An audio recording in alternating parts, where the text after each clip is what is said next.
Recording. So welcome to everyone. Can everybody see me talking at the top there? I should be along the top of your screen. Okay, and then I have another window as well open, and that's the one of all the pictures. You could probably see my hand going, that should be large. So hopefully everybody's gotten those instructions. And if you haven't and you have a question about how to do that, just put it in the comments. So I'd like to thank everybody for coming and joining me today. My name is Rhiannon, and I will be leading the gentle painting workshop today. So it's a take on the traditional painting workshops. I intentionally put in some mindfulness and some calming aspects. So you might hear a little bit of music during a period of time. I might ask you to get up and stretch a little bit. Or I might ask you, like what thoughts are coming through your mind as you're doing this. So this is really less of a paint by numbers and do what I do type of class. It's more of a mindfulness and time for yourself to be creative session. So I really do encourage exploring different colors. And if something grabs a hold of you and you think, you know what, this balloon needs something else, then I encourage you to add on as well. So a little bit about me, just a little bit, because I know you guys want to get started on this. But a little bit about me. I've been a social worker for about 6.5 years.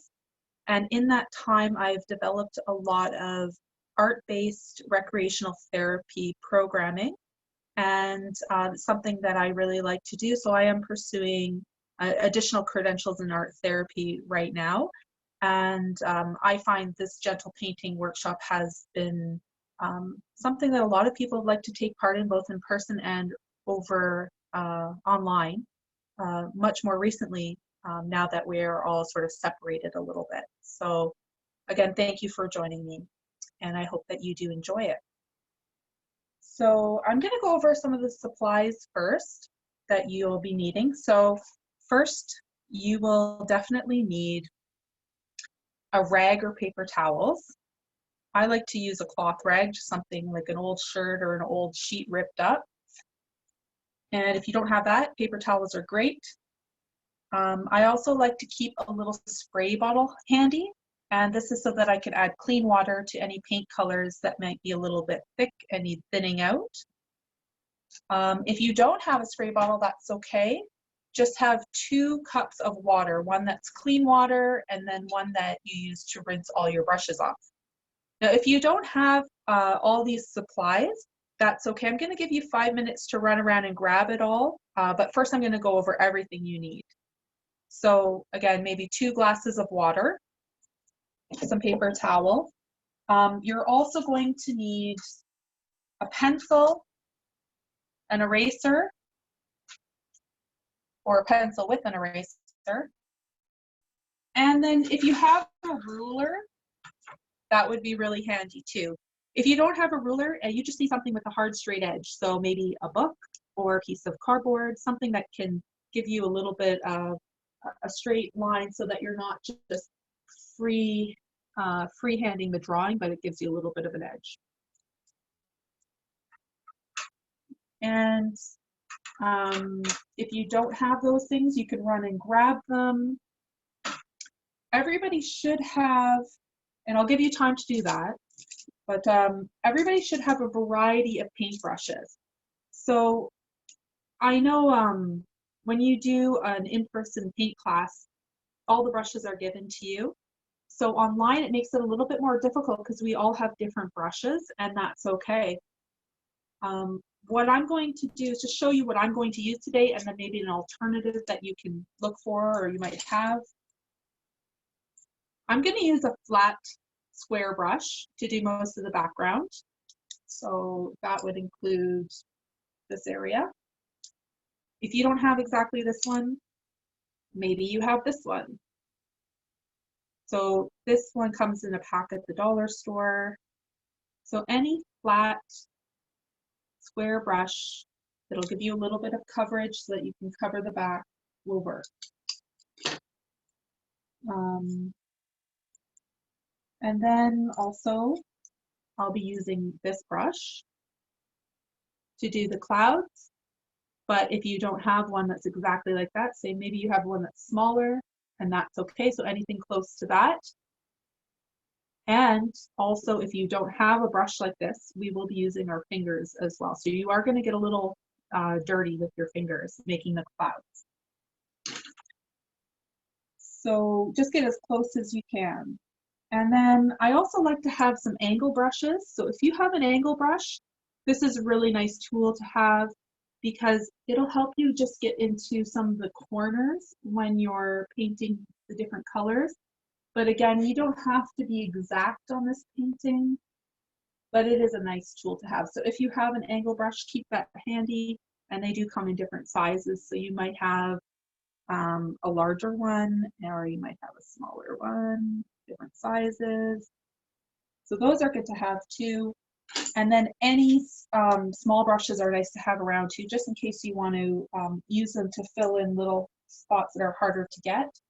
So I have some little round brushes, and so it's really up to you. Every artist paints a little bit differently and uses different tools. A lot of tools are, universal, but that doesn't mean you have to use exactly what I'm using. So those are the brushes. And then I just have a variety of paints, and different paint types too. So whatever you have is great. I have a couple different purples. One's like an eggplant and one's a purple violet. So there's two purples. I like purple a lot. And then I have this acrylic blue. So any acrylic blue will do. We need a little bit of blue for the background. And then I have these are the two main colors that I recommend, but again, this is your balloon, so you can make it whatever colors you want. I'll give you tips and tricks, but you can do whatever colors that you like, that match your decor even. So this is magenta. I'm going to be using this and lightening it up. And then I have an aqua green. So for some reason the label's backwards, but aqua green. And then I grabbed a couple extra ones. So I have, they call this portrait pink. And this one is a light blue lavender, but I call it periwinkle. And then I thought today might be fun to add in a couple of neons. So I've been experimenting with neons lately, so I'm going to add some yellow and green in today. You don't have to, but if you have a different color, like maybe you like, different blues or oranges, feel free to add them in, and I'll show you how to do that when we get to that point. The next thing is, if you have gold paint, that's awesome. But if you opted to do the gold leaf and you have some of that, you're going to need a little bit of gold leaf. You're going to need a glue stick. Make it stick. Now, if you don't have a glue stick, it's okay. You can probably make this stick to some wet paint, but if you have a glue stick, go grab it out of your craft drawer. And then a clean brush to put the glue on. We'll be taking the glue off the glue stick and putting it right onto the canvas and then sticking the gold onto it. So you need a little brush just for the glue. And then last but not least, just like a fluffy, softer brush. One of these other brushes that I showed you earlier will do as well. It's for when you do put the gold on, you're going to need to take some of the loose pieces off, and you just want a softer brush to do that with. If you end up just having like a harder brush, you don't have one of these.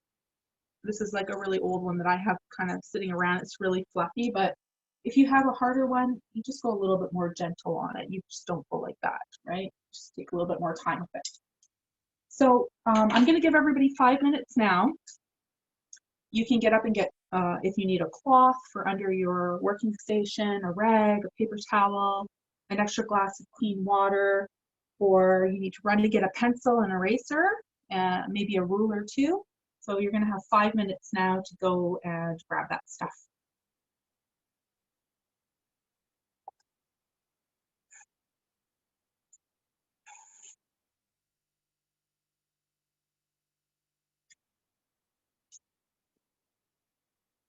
Does anybody have any questions?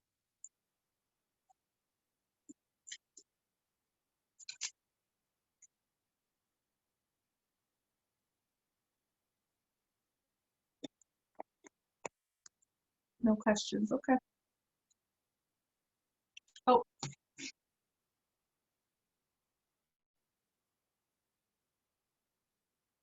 Is it Sean again? Okay, yeah, go ahead and unmute yourself.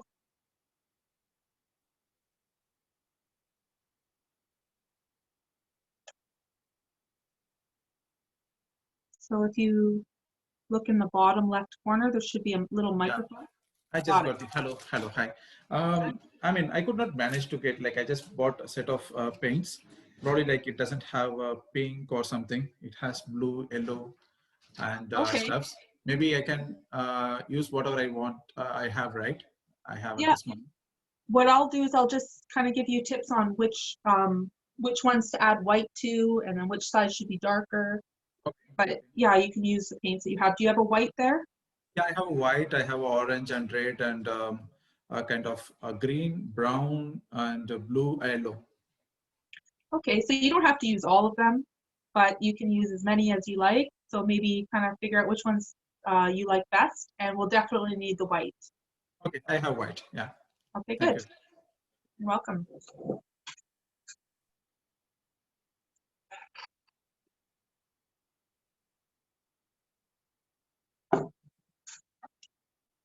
Okay, so hopefully, I'll give everybody another minute or two, but hopefully everybody has all the supplies that they need.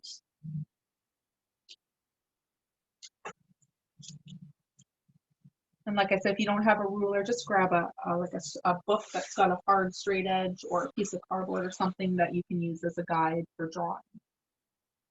You can always freehand, but it's always nicer to have just something to work with. So this is my art journal, and just, you know, a regular old dollar store art journal. Sometimes I use it when I'm drawing lines too, because it's got that nice edge if I don't feel like getting up and if I'm in the zone. But this is my art journal, and I use it to test out ideas. So you can see this is the idea, and then this is what I transferred it to. So it does change a little bit, and that's okay because of the size difference. And you'll see I'm using a 16 by 20 inch canvas. Depending on what you're using, your balloon might be a little bit smaller, but we're going to try to get the dimensions the same for everybody so it looks relatively similar.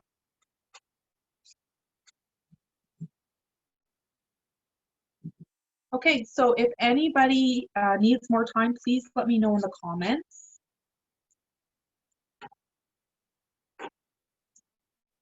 So you're going to use a pencil to draw. Today we're going to draw on the dimensions. I'm going to be using a black pencil, so hopefully it shows up more clearly for you.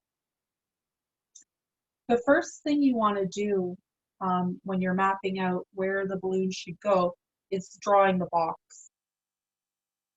From the box, all the other lines are going to sort of make more sense.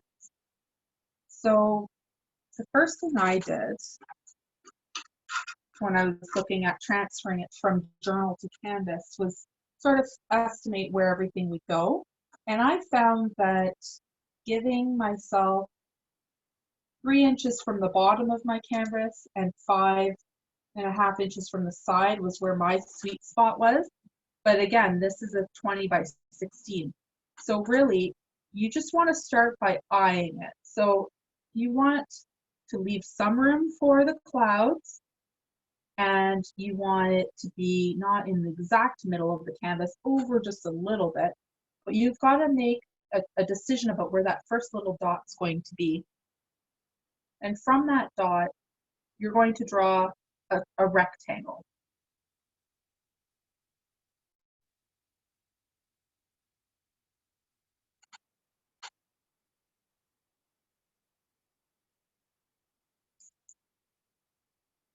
Now, my rectangle on my canvas is about 1.5 inches 1.25 inches long. So if you're working on something half the size of mine, maybe cut that in half, and it's about 1 inch high. So again, it would be 1/2 inch if you were working on a half-size canvas.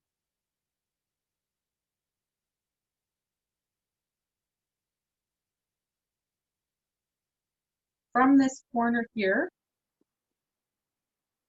we're going to do a diagonal line backwards, and then we're going to connect them.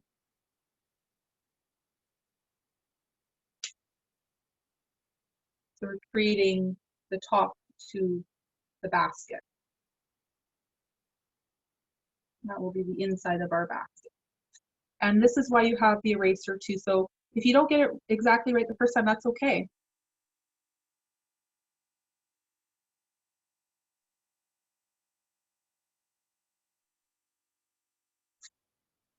I feel like I'm in math class again, drawing shapes. So you're trying to go backwards so that it looks 3D. And I'm going to bring this a little bit closer to the camera so you can see a little bit closer what I've done.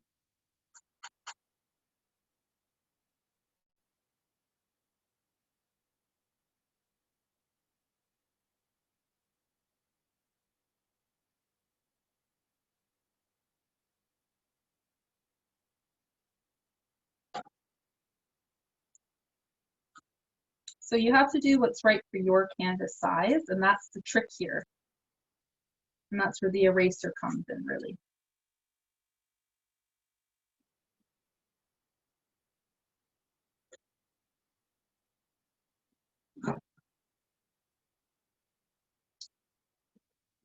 And if you're erasing and you find all your marks aren't disappearing, that's okay, because we're going to cover everything with paint. So don't worry about little mistakes. Just erase them as best you can. Now from this second line that we drew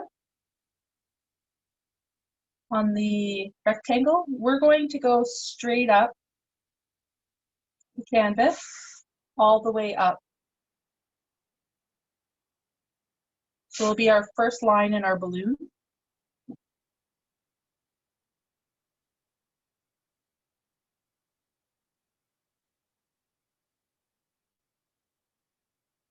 You want to line it up, that first line. And again, it's okay if you make a mistake because you have an eraser there. So I'm hoping you guys can see that on your end.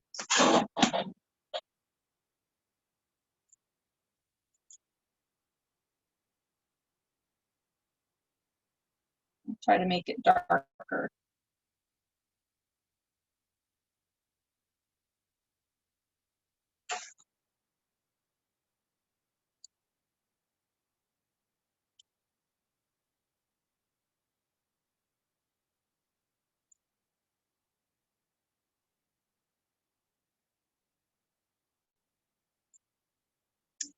So once you have this line drawn, we're going to draw a circle, sort of like an oval above it.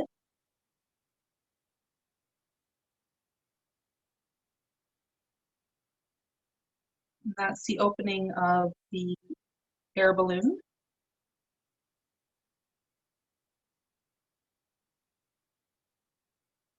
Sort of like a squished oval.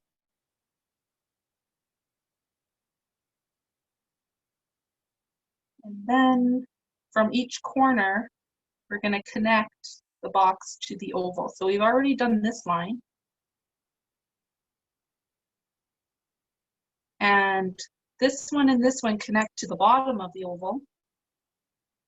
And the two on the front of the front triangle connect to the top of the oval. So those two in the back corners connect to the back bottom of the oval, and the two in the top connect to the top line on the top of the oval that you drew. Does everybody have this shape? Good. I see a few yeses.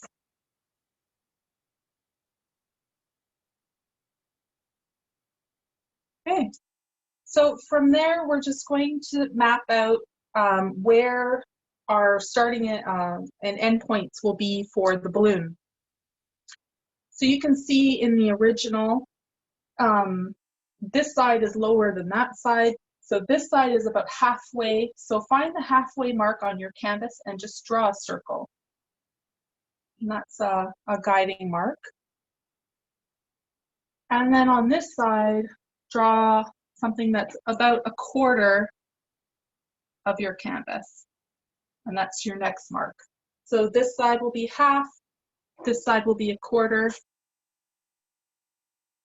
And then you're just going to connect it to your oval. So I'm just using my straight edge here from my half point and coming all the way to the oval. And that's the first edge of the balloon. So right here, finding my half mark, and then just using a straight edge to bring it all the way to the bottom. Same with the other side. So we're going to use a quarter down. So this would have been the half. So we're going to go a quarter because this side's higher than this side. I've drawn my circle, but now I'm going to go ahead and connect it to my oval.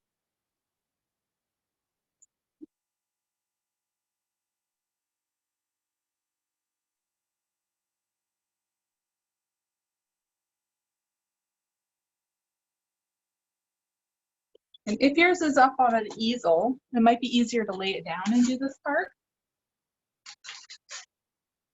I just have mine up, standing up on an easel so it's easier for you to see, but if it's easier to do laying flat, please lay it down on whatever table you're using.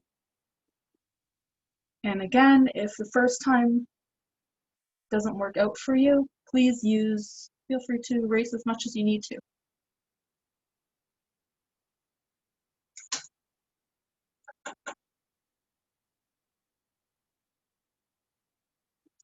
Okay.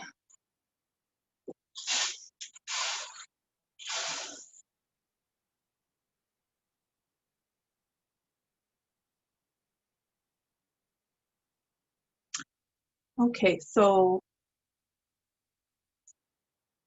it looks like we might have a new person who just joined us, so I'm going to quickly go over what we did. We are just drawing out what we're going to be painting. The first thing I did was go in about 5 inches from the edge of my canvas, but I have a 20 by 16, so you might want to just go in a little under half and draw a dot. You want to leave room on the bottom for clouds, so don't go too low or too high. Keep it within maybe the first quarter of your canvas. You want to draw a rectangle, and then you want to make it 3D by adding a few extra lines like you see I have here. We've drawn one straight line from this point on the rectangle straight up through the middle. So this is halfway, half and half of my canvas. Your line should go relatively close to the half mark of your canvas. And then to get the edges, we've made a mark at the halfway mark and the 1/4 way down mark too. So this is half of your canvas. This is about a quarter way down, maybe a little bit more. And we just did some outlines for the balloon. Okay, and now what I'm going to do is just looking at the original, we have 1, 2, 3, 4, 5, 6, 7, 8, 9, 10, 11, 12 sections. So the tops of them are going to be wider. So we're going to start out wide and the line is going to get thinner and join this oval. So I'm going to do the first 2 on either side. So on mine, The first one is about 2 inches on either side, but again, my canvas is 20 by 16. So if yours is smaller, maybe it's 1 inch on either side.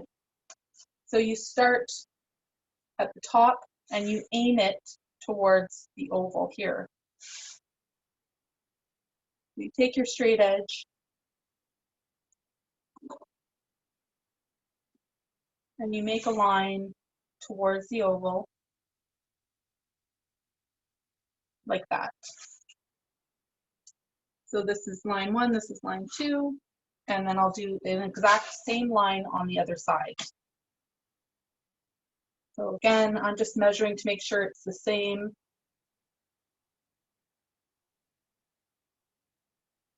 And then add an angle. And again, if you got this a little bit wrong the first time, just erase it and try again.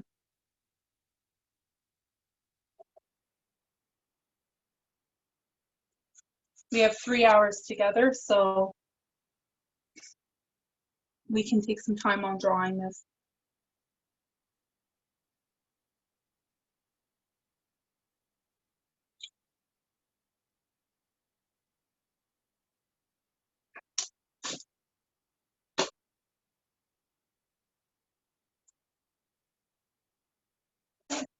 So I have 1, 2, 3.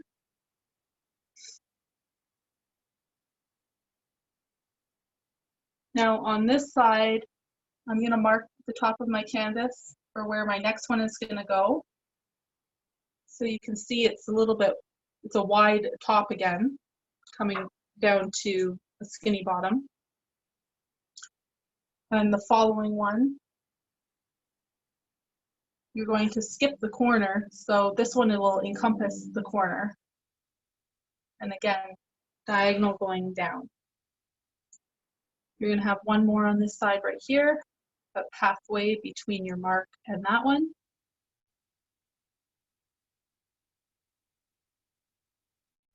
I'm going to go ahead and draw these, and you can see exactly the direction they should be going in.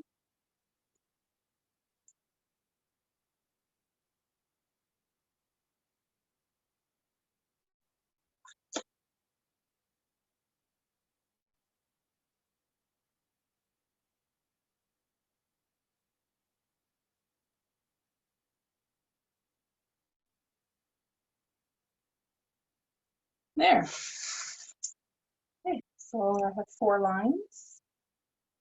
And my 5th one.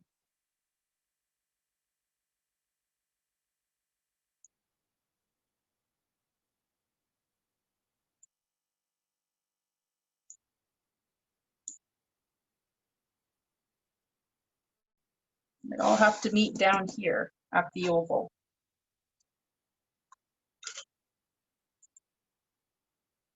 So just leave me a comment if you are having trouble with this step, and I might be able to give you some more tips.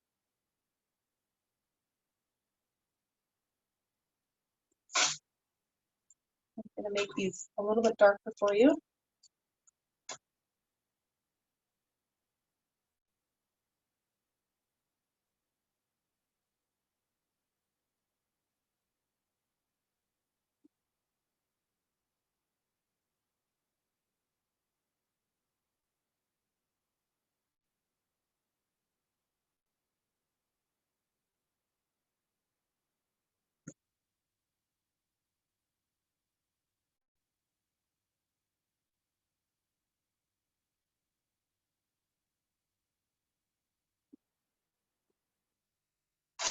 Hopefully you can see that.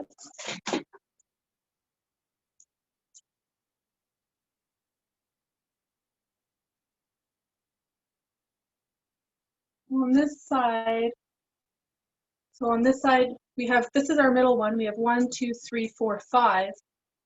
But on this side, we're going to have 1, 2, 3, 4, 5, 6.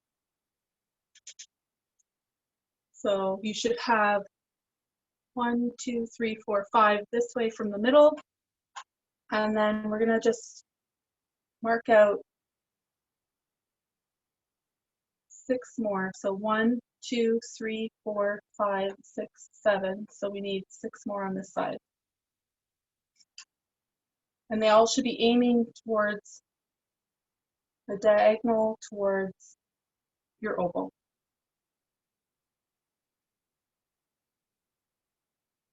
So just try to get as close as possible to mine, and I'm going to draw these with my straight edge all the way down, and so you can see the sort of trajectory of the line.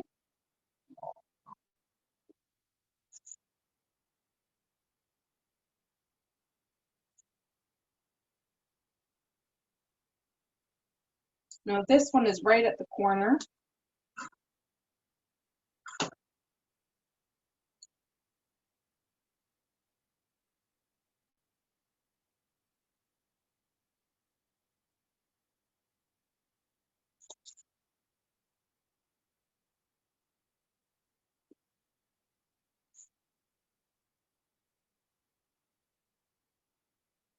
This is the hardest part, I promise. After this, it gets a lot more fun.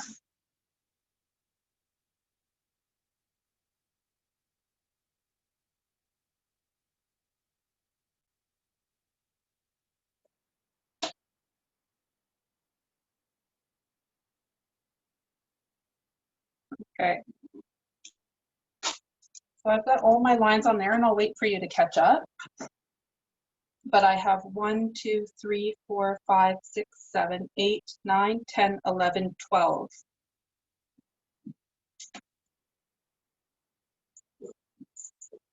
12 spaces.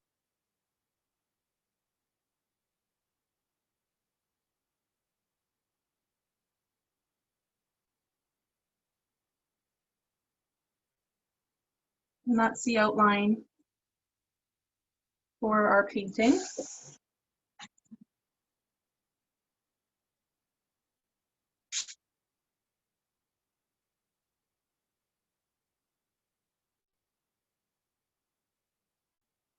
Twelve spaces, 13 lines. Okay, and when you're done drawing it, just leave me a message in the comments so I know where everybody is at.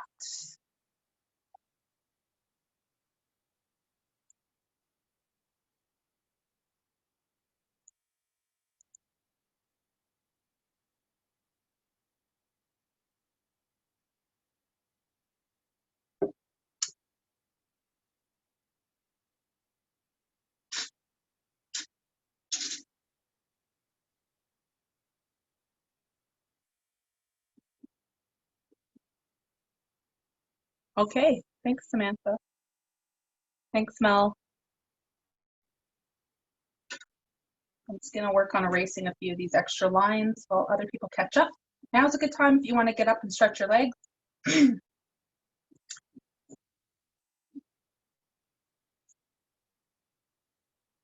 Maybe wiggle out your shoulders.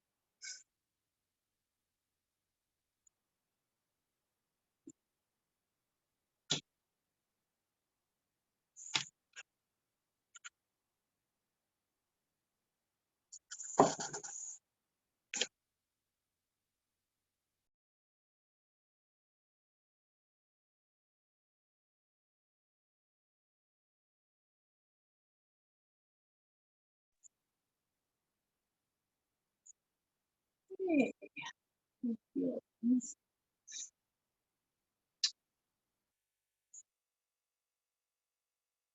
How are you doing, Shamagam?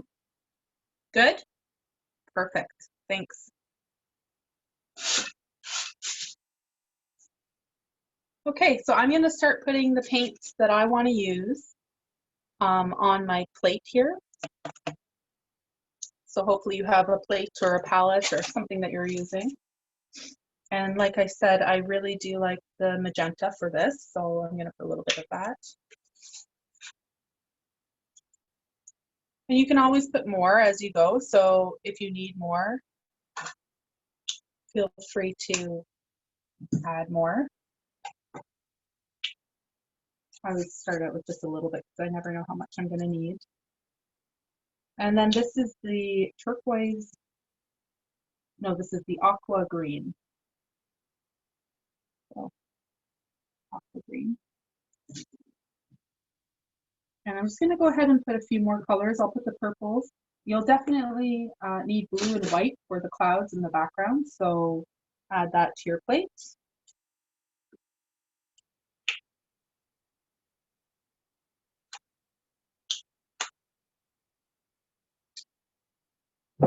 Grab some extra.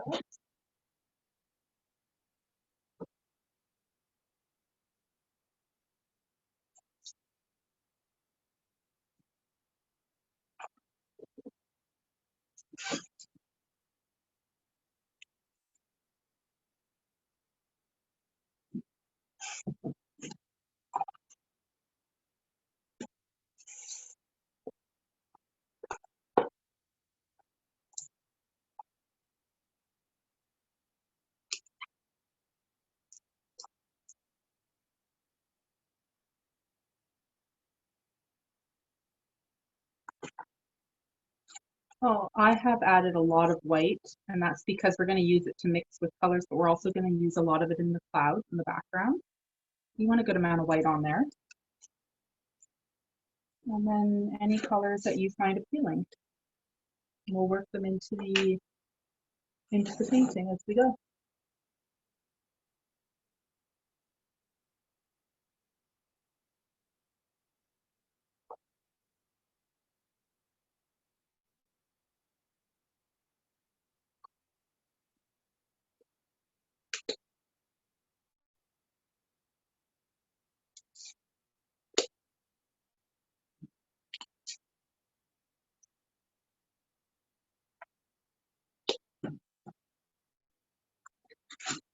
Okay.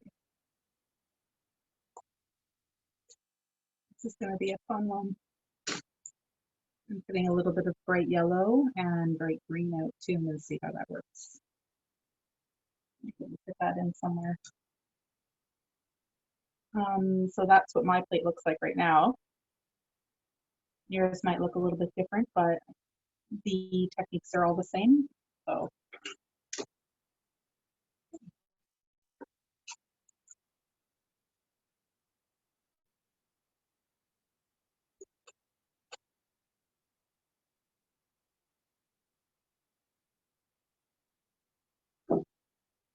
okay, so once everybody has their paints out, I wanted to go over how to draw some of these lines. Those are our guides for painting, the balloon especially. So I'm just gonna kind of freehand them. And the first one I'm gonna do is a wide V towards the middle one. And this is something it's a pattern we're gonna create and bring through the whole balloon. Arrowhead.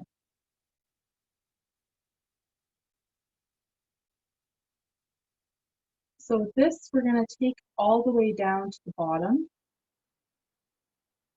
And I think what I did was 1, 2, 3, 4, 5, 6, 7, 8, 9, 10, 11, 12. So 1, 2, 3, 4, 5, 6, and they get skinnier as you get lower. So 1, 2, 3, 4, 5, 6, 7, 8, 9, 10, 11. So 11 lines. They're relatively big chunks.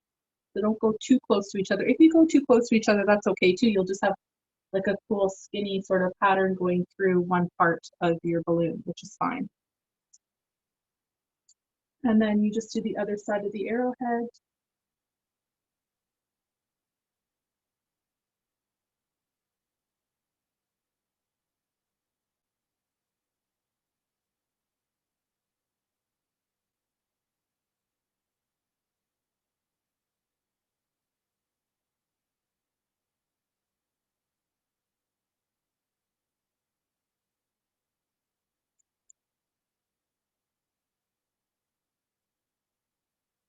think I can fit a 12th one in here. Mine's pretty big. If you have a big canvas like mine, you might want to put 12. If you have a smaller canvas, 9 might work.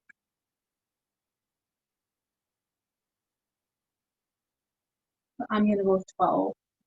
And then you just kind of pull this across throughout the whole balloon.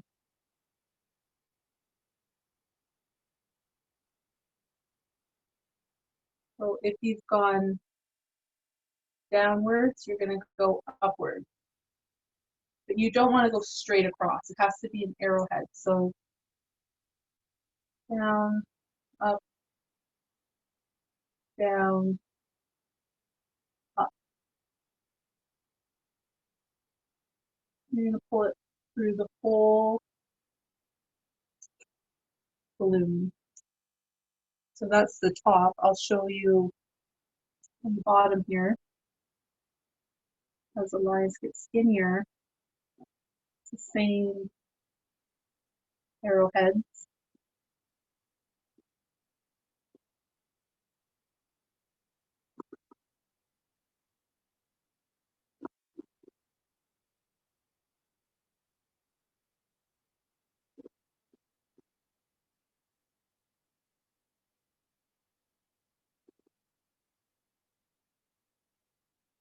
I've done this a couple times before, so I know I'm making it look probably a little bit more easy. But if you need to use your eraser, go ahead and leave me a comment if you need more time.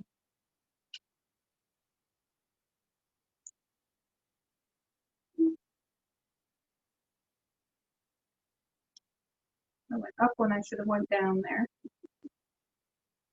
It's okay, everything's going to get covered with paint, so I'm not too worried about pencil lines. The only thing I would say is don't press too hard. I'm drawing pretty dark lines so that you can see what I'm doing, but your pencil lines can be pretty light. You don't want to indent the canvas by pressing too hard.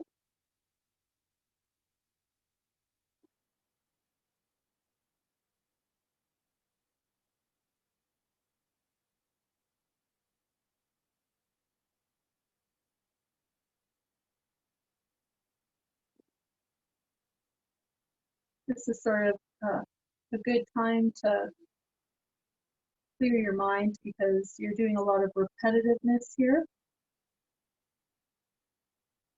Maybe a chance to forget about your to-do list and anything that was bothering you today. And this is something you really need to concentrate on to get the right look. We're all doing this together now, so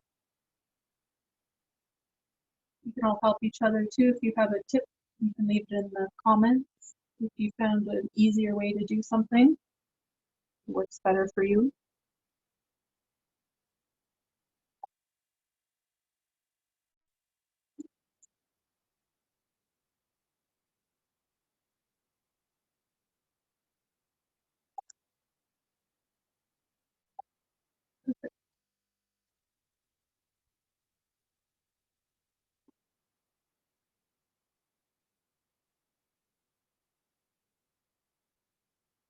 When you get to the edges, you might wonder, should I bring it over more? And I say draw the line in now.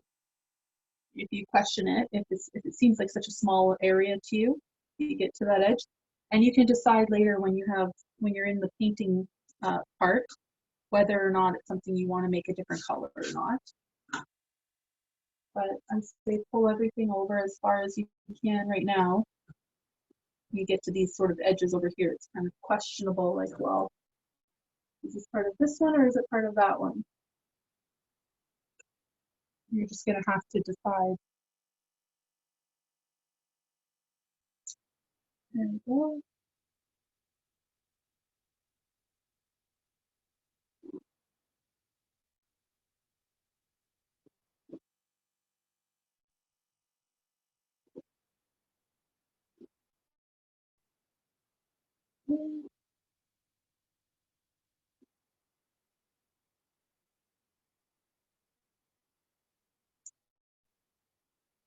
And hopefully by now you're seeing your balloon come together nicely.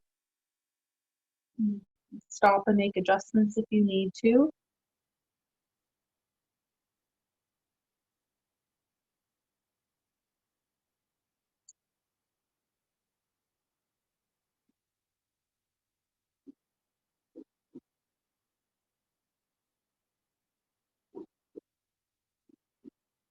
We'll have time for a few different breaks throughout.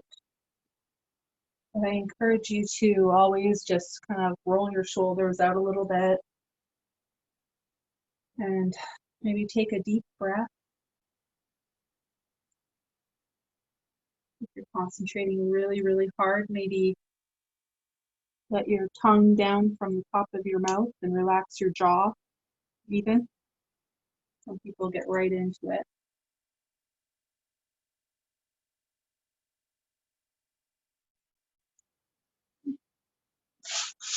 I'll give you guys a few minutes to catch up to me. I see some pretty large areas here at the top, so I feel like I can probably get away with adding another arrowhead there and here even.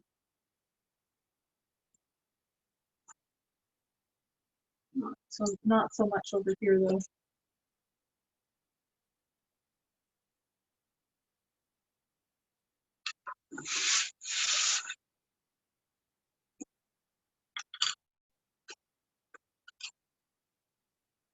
Okay, and I'm gonna give you guys maybe 3 or 4 more minutes to finish drawing it out, and then I'm gonna start on the background and the clouds.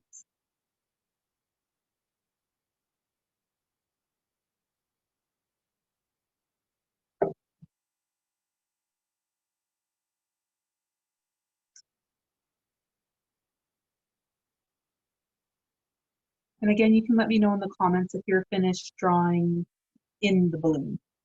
Good? You're good.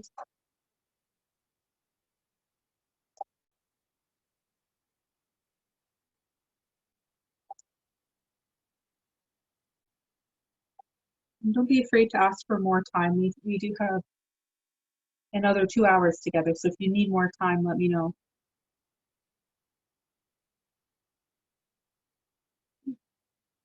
Good.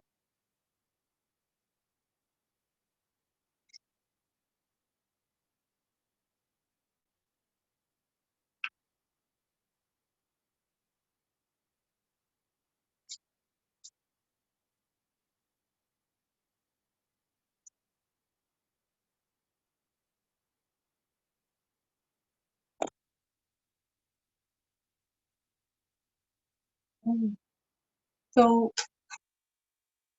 for anybody who's already finished, you get to see a few people are done.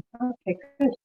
Okay, so I'm going to use this larger, sorry, I don't know if you can see it. Okay, there we go. A larger square brush. So if you have something like that, or maybe you have something like this, just something that is going to give you a lot of coverage so that you can get all this background painted in fairly quickly. If you use something a little smaller, it might take you a little bit longer, and that's okay too. But I recommend something like this. Okay, and then also we're going to use white and then blue. And if you have the turquoise or the what do they call it, aqua green, I'm going to use a little bit of that as well, and I will sort of like I'll walk you through how I mix my colors together. So if you're using 3 different colors than me, you can mix them in the same sort of way. So for the most part, we're going to need white because it's a light background. So I'm just going to take this brush and I'm going to dip it into my water just to get it wet to start. And I'm going to pull some white into the middle, and I'm going to add a little bit of blue to it. I'm just going to mix that together until I get a nice light sort of sky blue. It's going to be really light. I don't know if you can see that, but fairly light. And I might even add just a little bit of this aqua into it, and then a little bit more white to lighten it up.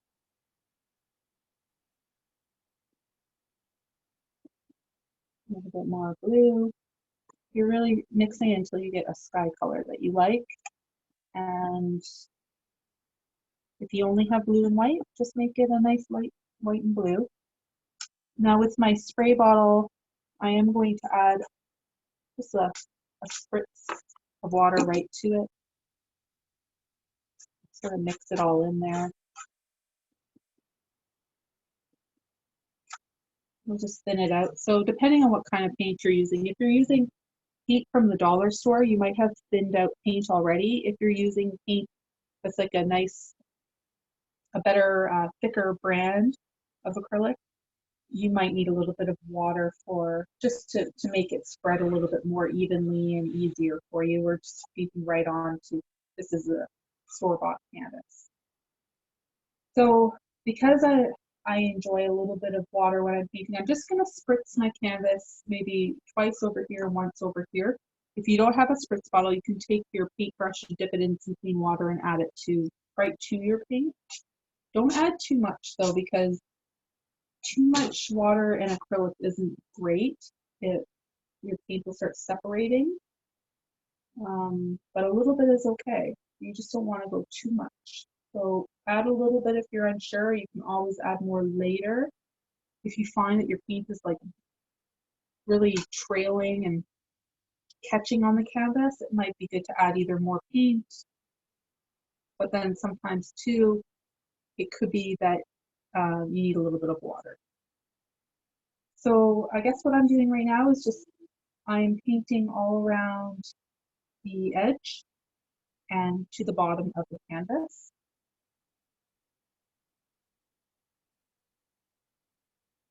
And I'm painting it a nice sky blue. I'm gonna add a little bit more of this green tone in there.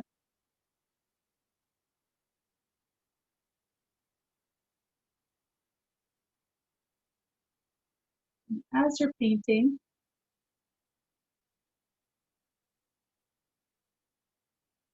you need to get the edges.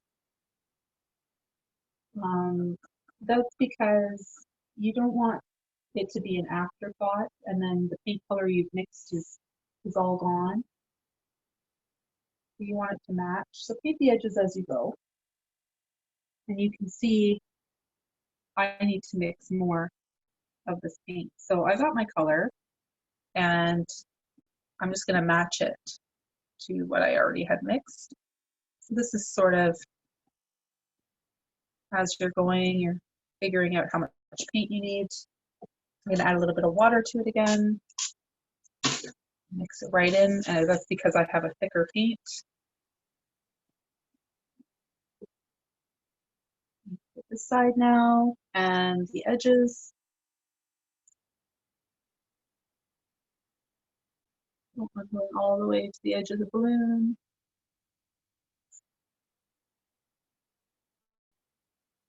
And if you get over top of the balloon a little bit, that's okay, because we are going over that with other colors. So it's okay to layer.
And I hope you're remembering to get your edges too as you go.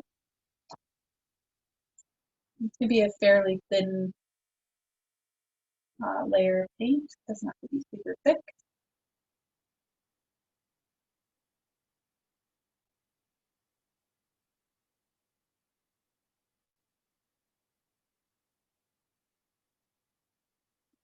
Okay.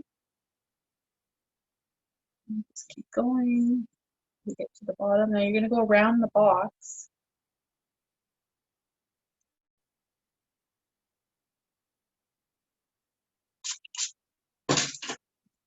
But I just wanted to mention as well that you want to get in here too. So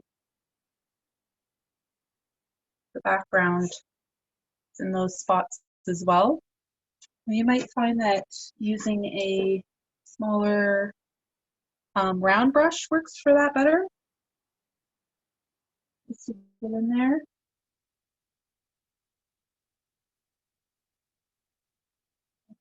But this paint is light enough that you'll likely see your pencil mark underneath anyway, so even if you go over the pencil, that's okay.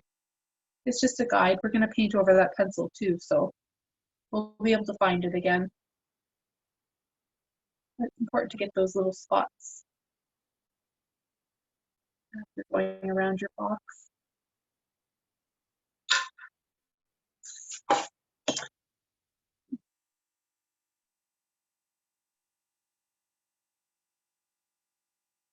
Just make sure you've covered all the white spots on the canvas there. If your paint's a little thin in some, go back in and touch it up and make sure it's all covered.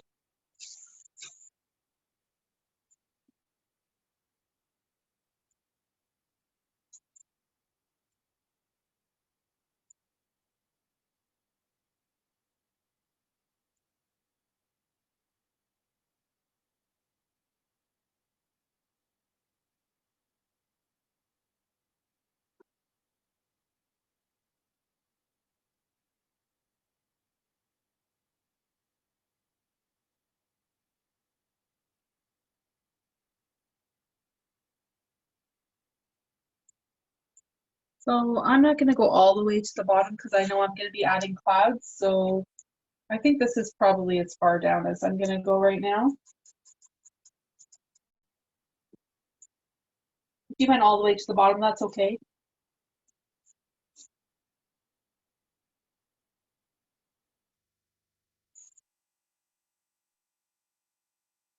Hopefully you have a nice blue sky. I have a nice blue greeny sky. And then let me know in the comments when you're all done that part.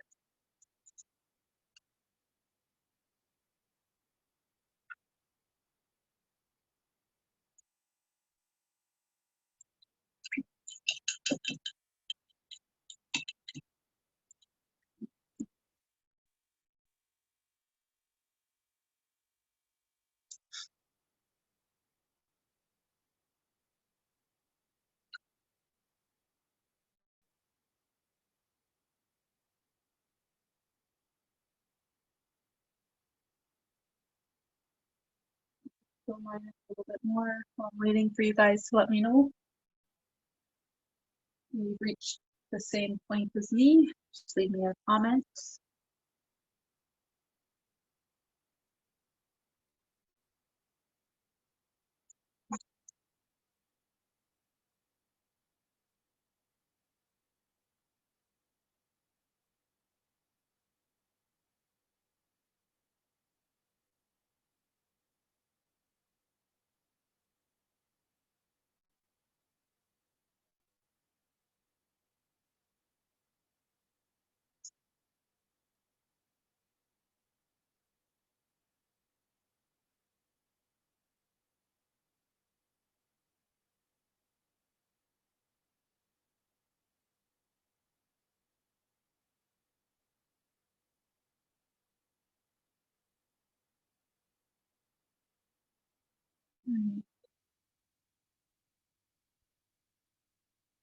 Everybody looks like they're busy at work.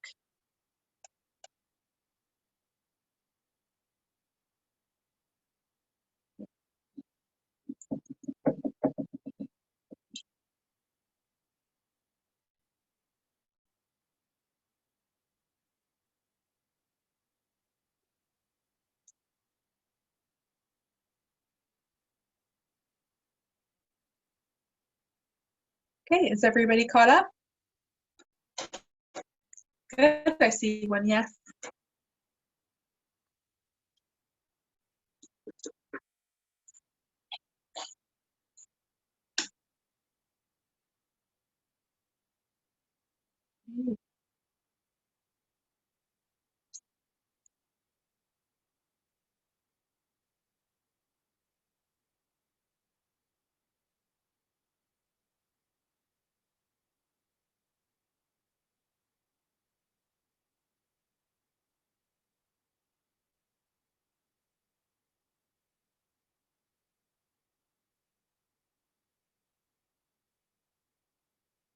Samantha, how are you doing?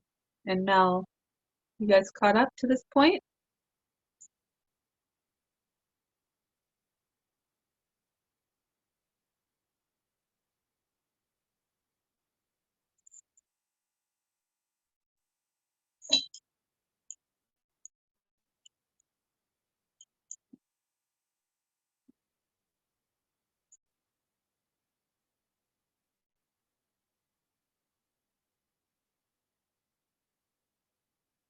Great. Okay, so I'm going to start on the clouds, and I'm just going to use this brush.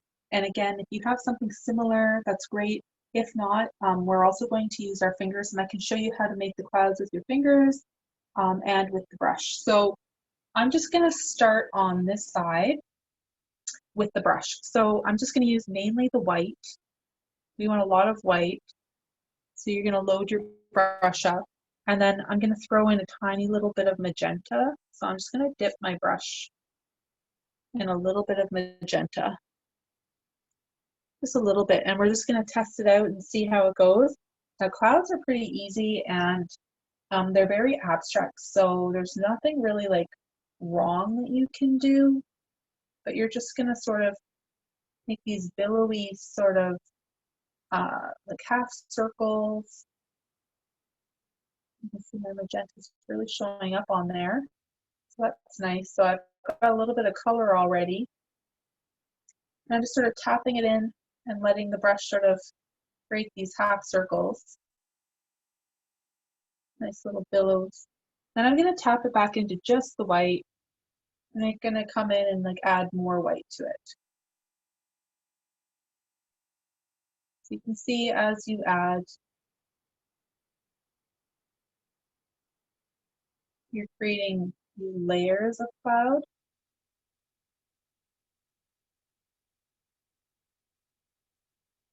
And then as they dry, you can see where the colors are popping out too, which is interesting. Some of the background might pop out, or you can even add some of it in. So again, taking some white, like a good amount, and then dipping it maybe into some of this aqua green, but just like a tiny little bit, because it goes a long way, that tiny little bit.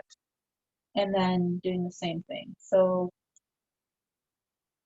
we're pressing it onto the canvas and letting it overlap. Now what's going to happen is as it dries, it's going to start making a little bit more sense to you, where the colors are, where the shapes are.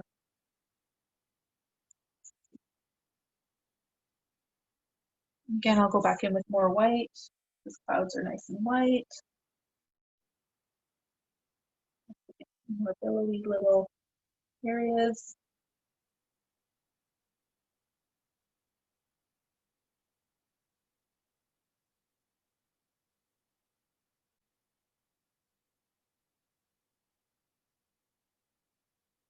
Kind of creating like little semicircles. And then you can also kind of use the shape of the brush. That's why I like this type of brush. It helps to make that semicircle shape. Now, if you're finding that your clouds aren't looking like billowy, like soft and rolling, I'm going to teach you just maybe a fast trick with the fingers. So I usually I'll dip it in white. Maybe I'll use a little bit of blue this time. So here's my fingers. Maybe I'll do another little bit of white on that one. So there's my fingers.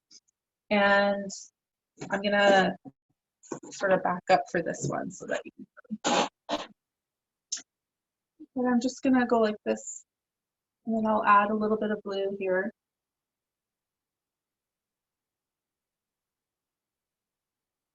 And this adds like this is a nice billowy cloud too, just using your fingers. And you're just gonna kind of do that sort of circular pattern that you were doing with the brush, but you're gonna do it with your fingers instead. Again, just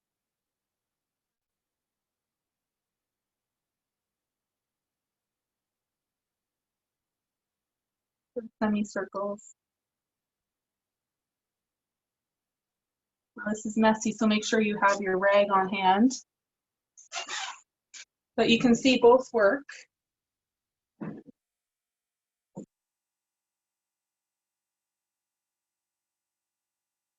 If you don't want to get your hands messy, maybe just use the brush. If you like getting your hands messy and you prefer that, use a whole bit of the clouds with your fingers.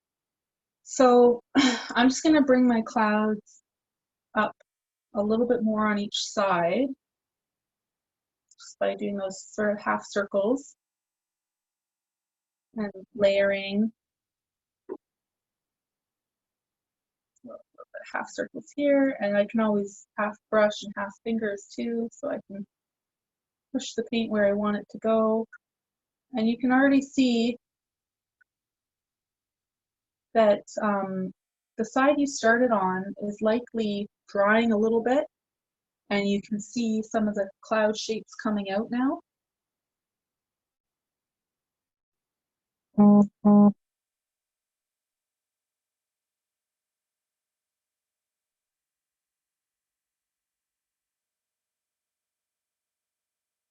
I'm going to show you again with the brush. So I have a lot of white and a tiny little bit of blue this time. I'm just adding colors into my clouds that I'm going to be adding into, and I think if I add it into the clouds and the balloon too, it sort of pulls the painting all together versus just doing the clouds white or like maybe a tiny little bit of gray. I like to use the colors instead. So again, it's just semicircles, and you just keep doing that, and a nice pattern of fluffy clouds will come out. And again, I've done this a lot of times, so maybe I'm making this look pretty easy, but it's quite a simple stroke, and the more you practice, the better you become at it. So if today your clouds aren't perfect how you'd like them, that's okay. Just get another canvas and keep practicing.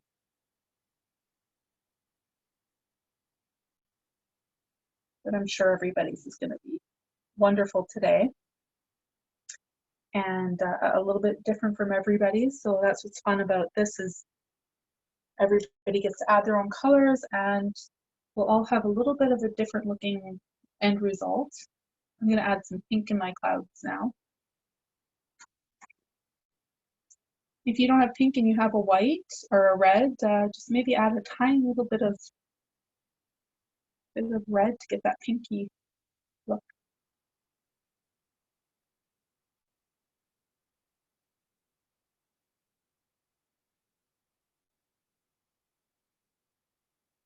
And I'm going right over top of my box. You can see just a little bit, and I'll probably touch that up again later after we've painted the box to add a little bit more clouds in and around it. But for now, I just kind of touched along the bottom edge.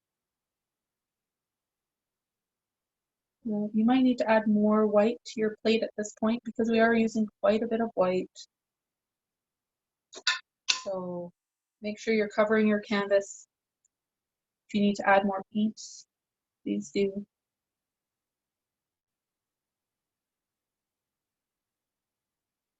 Does anybody have any questions or need any tips? Happy to give tips and tricks.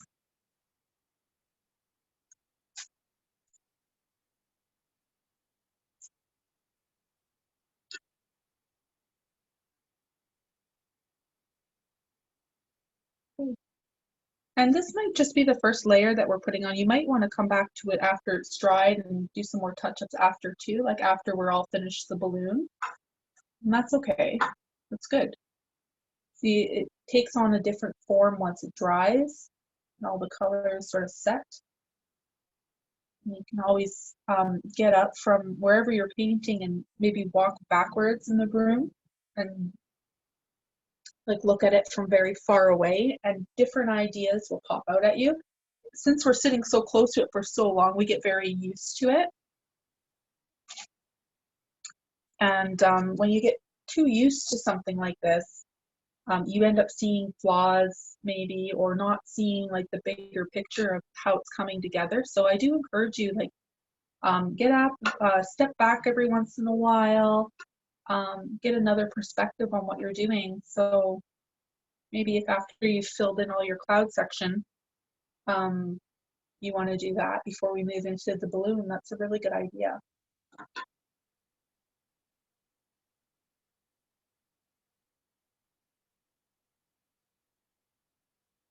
And again, I wouldn't add too much water here. You're really trying to cover the canvas, but if you need to add a little bit, just add a little bit of clean water.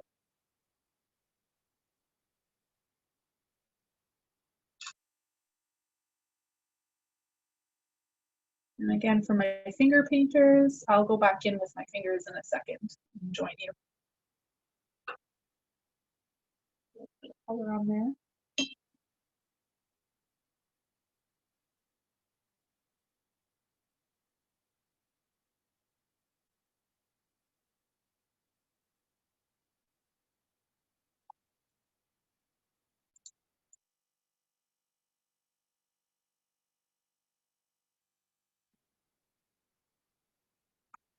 Okay. I'm gonna go back in with my fingers again.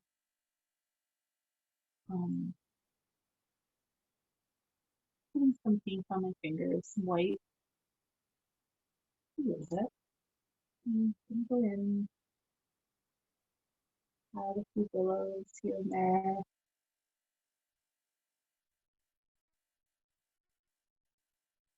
Funny as adults, we don't really finger paint anymore, but I know for myself when I was really young, I loved finger painting, swishing the paint between my fingers and making a big mess. But so I still do it. I brought it back.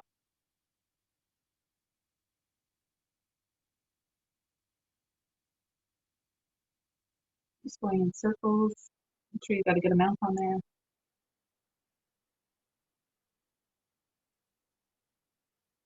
Circular motion.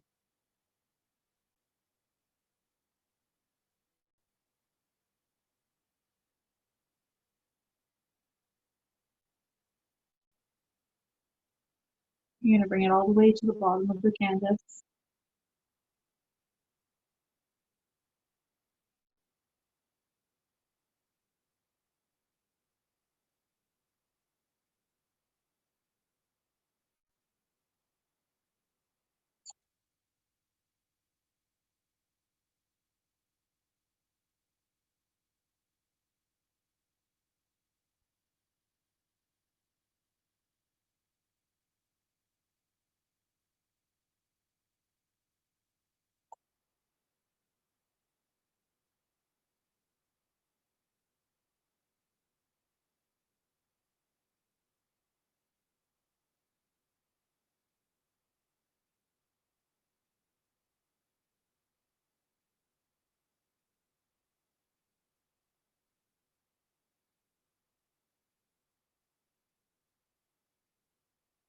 If you're going to add a little bit more white to it, just try to define those tops of your clouds a little bit. So maybe put the deposit the white closer to the top of the billow, and then blend it in towards the bottom. I'll give you a little bit more definition.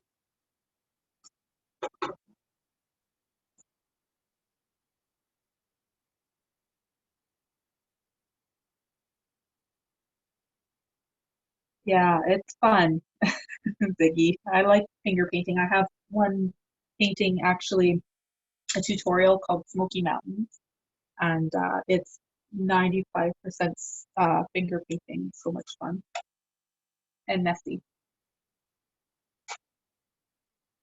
Okay, so we'll give the clouds maybe about 5 more minutes for everybody to catch up. And like I said, we can touch them up again later once it's all dried, because you'll have a better perspective of where you need to add white or maybe a little bit more color or definition.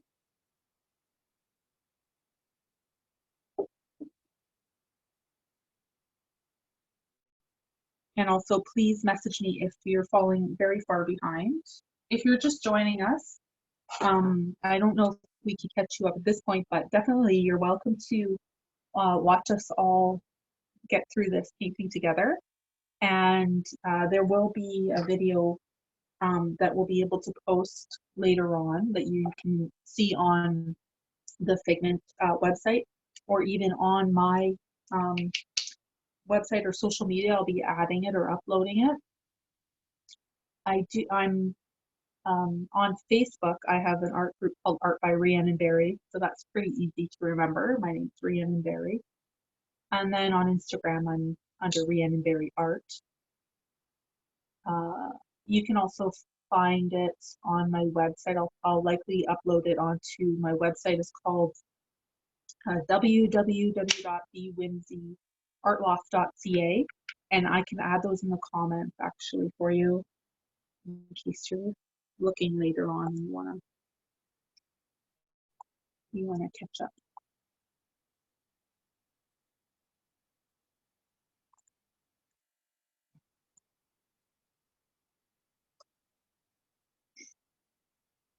Oh.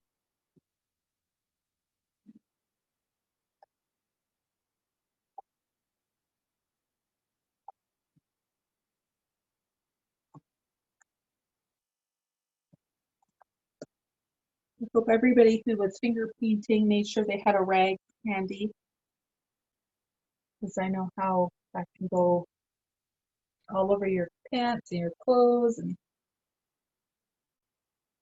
not always fun trying to get acrylic paint out of clothing. I have burned a lot of clothes that way. Okay.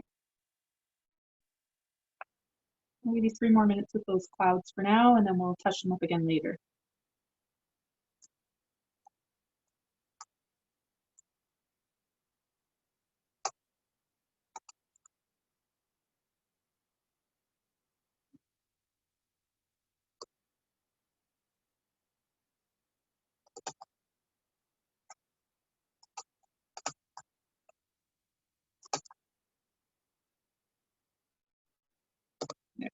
So I added some information into the chat too if you wanted to find the video later.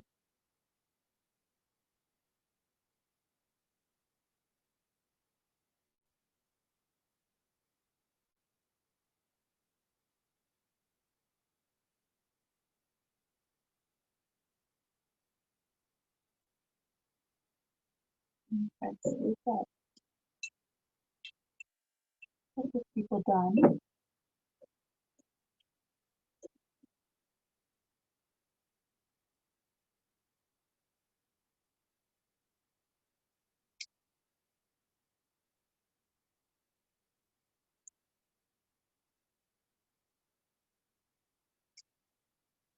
So if the clouds aren't looking exactly right to you, it's you need to let them dry and then come back to them after.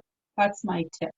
Rather than keeping on adding more and more paint to them, because you're gonna have a tougher time fixing them if it's all, you know, it all becomes one color after a while and almost like a block. So give yourself a little bit of a break, shake it off, rinse out your brush,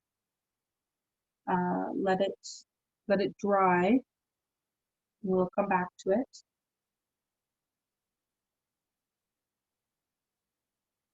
I can't remember who said it. One of the great painters, the masters, might have been Da Vinci. He said, art is never complete, it's only abandoned. So I always go with the rule, at some point you need to abandon it. You can always come back to it, but you need to abandon it. And sometimes overworking something can be damaging to your end product. You need to give yourself breaks and things like that too. So if anybody needs a pee break, now's a good time. You need to grab a drink, and then I will start on the box and the balloon in a couple minutes. So at 2:35. So you guys have about 3 minutes. I'll wait.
And then just let me know in the comments when you're back and you're ready to rock and roll.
Okay, is everybody back? Okay, so I'm gonna start on this box first, and you want to use one of your darker colors underneath it. So I'll show you the color that I'm going to use, and then you can decide which one of yours you're going to use. I'm going to use this dark eggplant, or like a plum color. And that will be my first coat. So I'm going to coat the whole thing.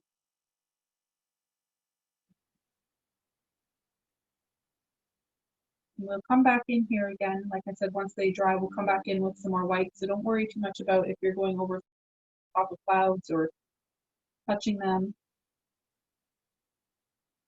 I'm just going to concentrate on putting the box right.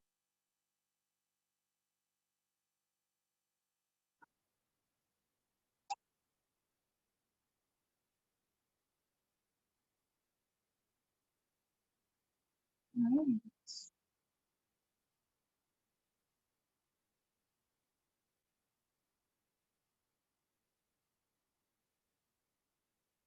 And for the inside,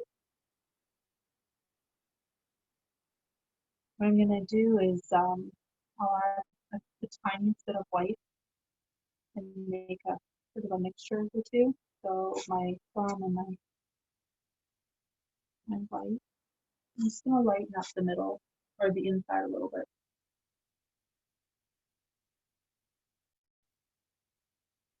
You can use, I'm using this angle brush, but I could also use this small round, or I can use a small flat. So whatever you have that you feel most comfortable with painting in this small space with, that's what you should be using.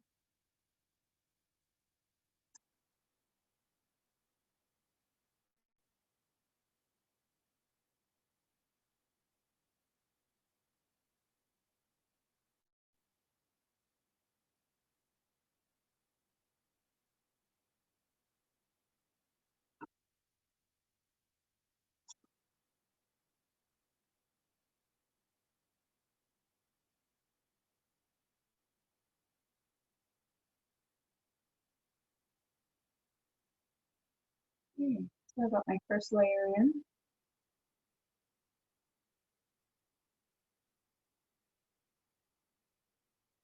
Now you want to use the same color.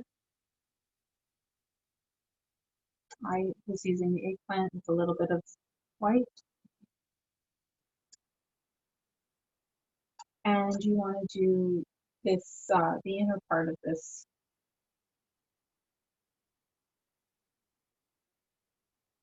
oval that we created in the beginning.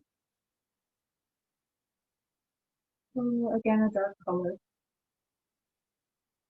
This might be blue for you. This could be a different color of purple or brown. Something deep.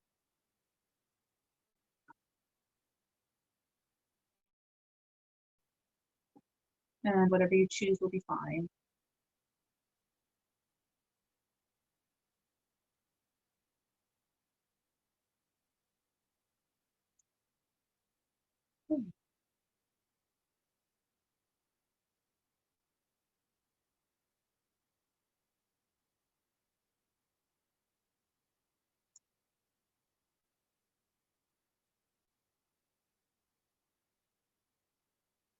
Where it's thick enough that you don't see the canvas underneath.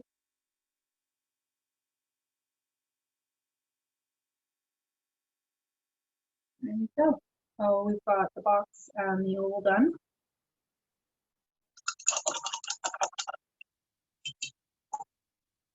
And with the brush that you used for the box, which I used this one, but again, it could have been a smaller flat even. So whichever brush you choose, we're just gonna go back over it and sort of do like just a light brushing. So we're not gonna color it all in, but we're just gonna give it a little bit of outside of the basket, a little bit of an effect, and let some of the pinks or the plums still come through. So whatever color you're using. Now I'm going to use this green, this aqua green, and I'm just going to, from the side, just kind of swipe in a few swipes over top. And I'm not going to blend it in, I'm just going to swipe it and like leave it.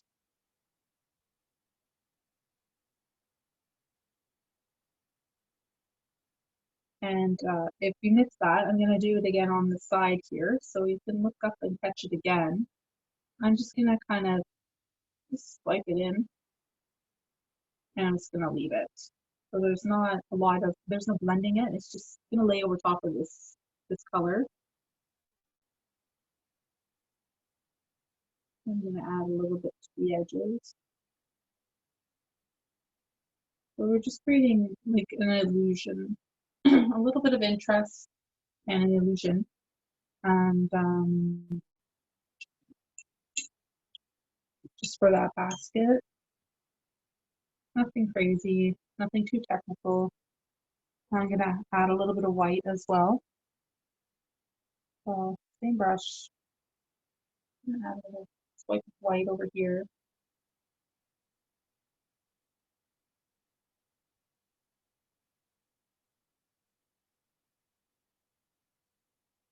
And it's just to give it a little bit of depth and illusion here. I'm going to get along the edge.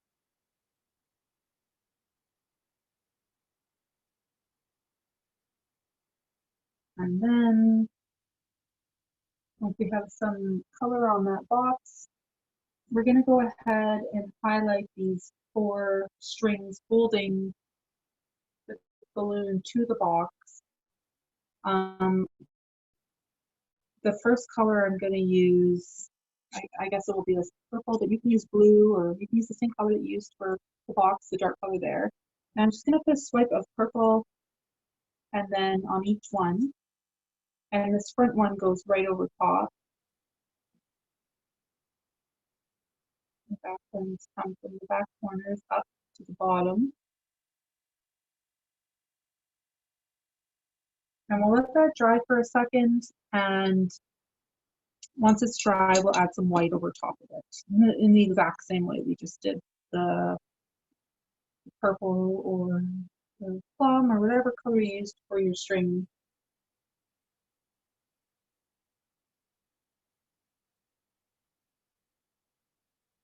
Just getting some color on those strings to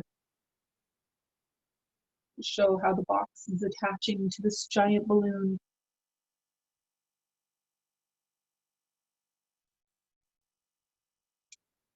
And I'm just taking the same brush with the white, and I'm just gonna give it a swipe over top again.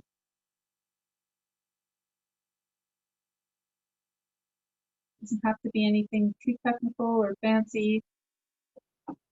And what I'm going to do now is I'm going to bring this a lot closer to the camera so you can kind of see what I did a little bit better.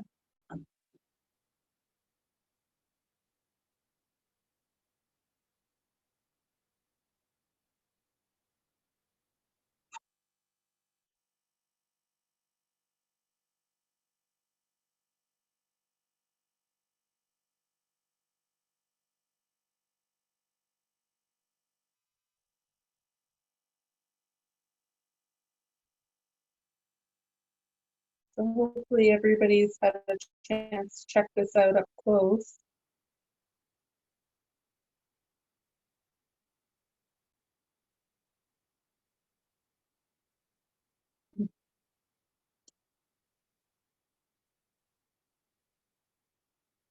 So you get a good idea now of what I'm saying when you're sitting really close to something and then you get a little bit further from it, how your version of what the image is sort of changes, right?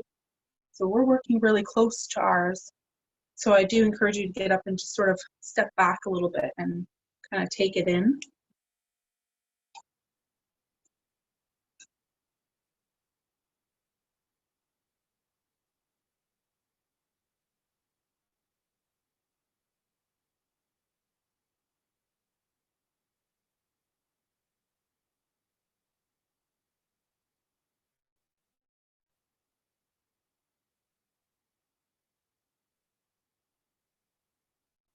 Okay, everybody's done that.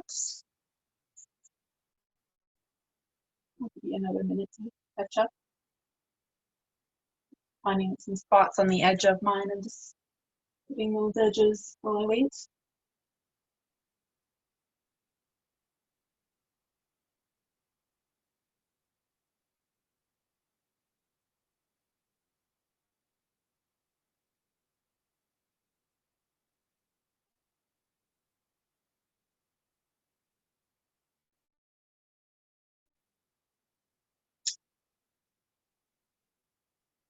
Glad you enjoyed the finger painting, Mel. Seems to be a hit here.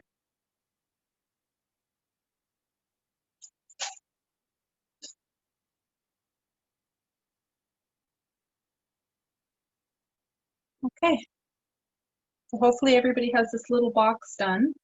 I'm gonna go on to my first string of colors on the top here, and I'm gonna do them very similar to the original here. I'm gonna make them a nice light blue. And so I'm just gonna go straight across and paint them all this blue color. So a little bit of white and a little bit of blue mixed together.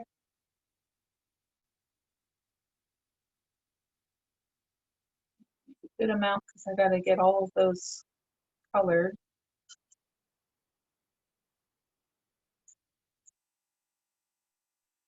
I'll always add more if I need to as I go. Got some more paint.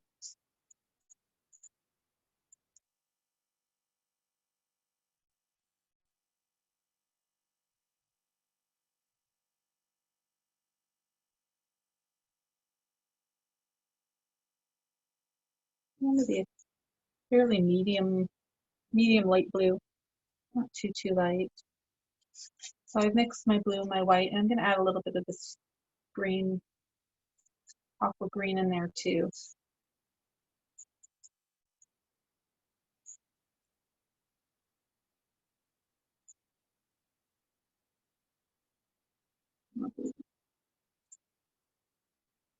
Okay, I've got that pretty mixed. Let me go in up here first. And we're just coloring in between the lines.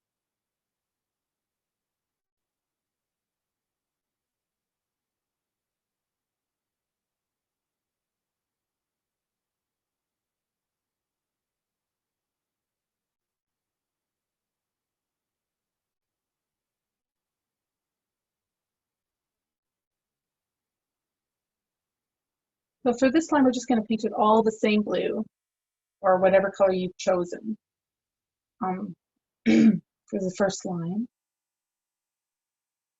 We'll go all the way across, following the pattern, staying within that pattern. As we go lower, I will mix it up. I'll have you do like maybe a light and then a dark on the other side, and we'll mix it up as we go. But for this one, we're going to do all the same color. Now, as you're going, keep in mind which ones do you want to leave free for gold. So I'm going to mark my gold ones now. I think I'm going to do this one gold, maybe this one, and this is really random. This is up to you. This is up to your eye. So if you're a very linear, orderly person, you might want to do like gold, gold, like every other one gold. You might want to do like a whole line gold, and that's fine. I like to scatter them around, so that's just sort of me. I'm sort of chaotic, and I like to have things that don't make sense end up making a lot of sense together. So I'm just going to write a G in a few of these spots, and that'll remind me not to paint them.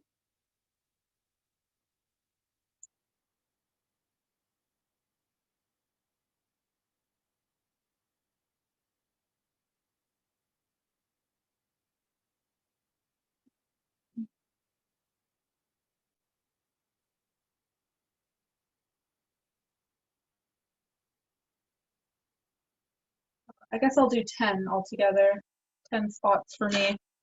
For you, it might look different.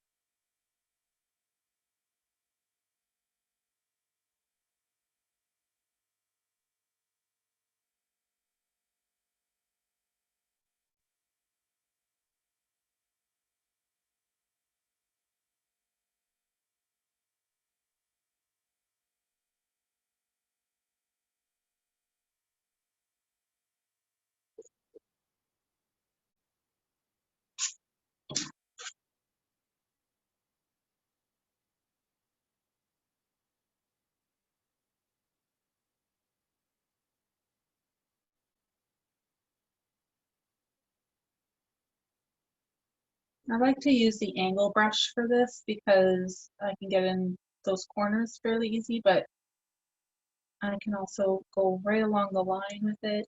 And then I can turn it sideways and pull the paint, sort of like it's a flat brush too.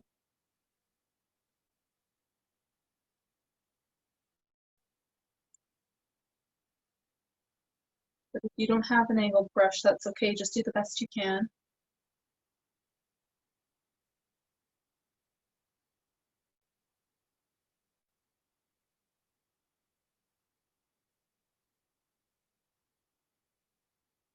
As you're doing the top layer, it's a good chance to maybe get that top of your canvas, the top edge.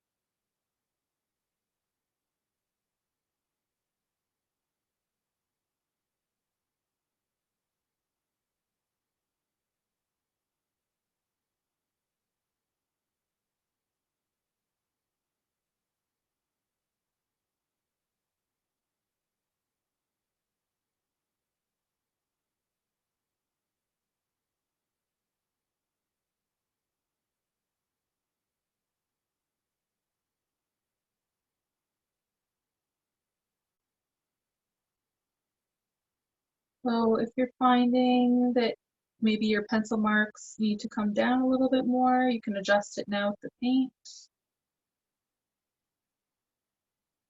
Stay right in with what you drew. I'm making some slight adjustments as I go. Okay, so that was my first color. For my next color, I'm just going to rinse my brush off and I'm going to go for magenta.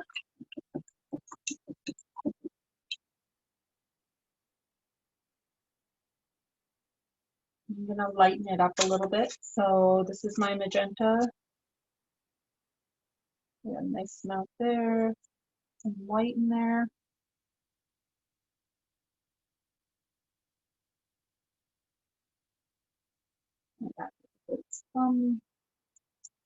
There we go, that's a cool color. So you choose your next color.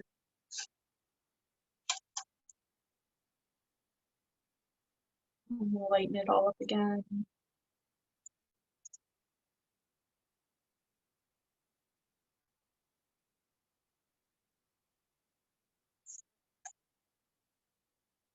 All right, so my next color is this one, and I wrote a G there, so I'm not going to go into that one.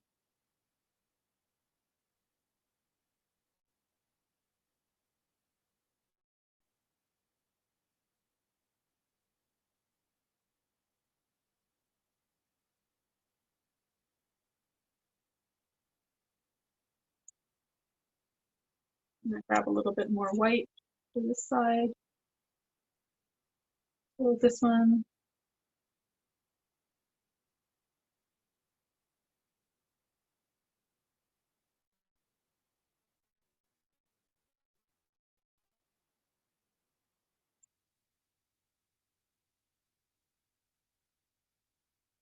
More white into magenta. It's a little bit.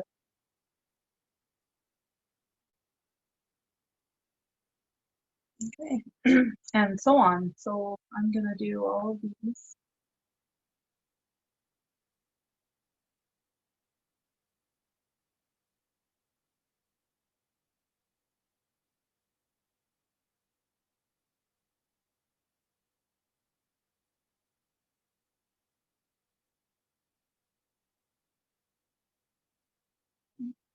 As I'm going down on this side, I'm gonna use the same color, but I'm just gonna add a little bit more white to it. So up top here, I'll bring the white into the other color.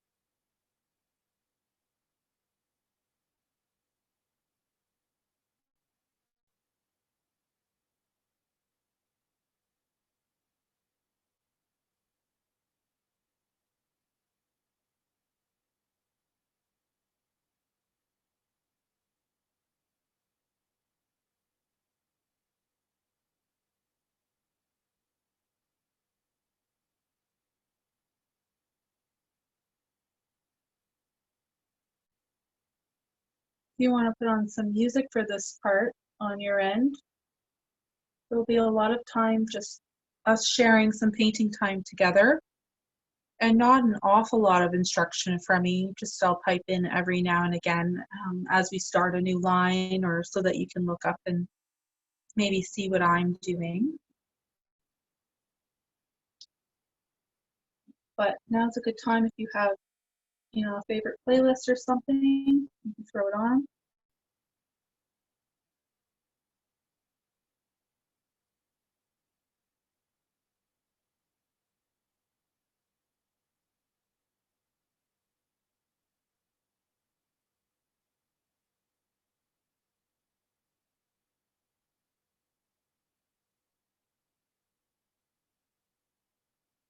Again, I'm going to add a little bit more white to my magenta this time on the side.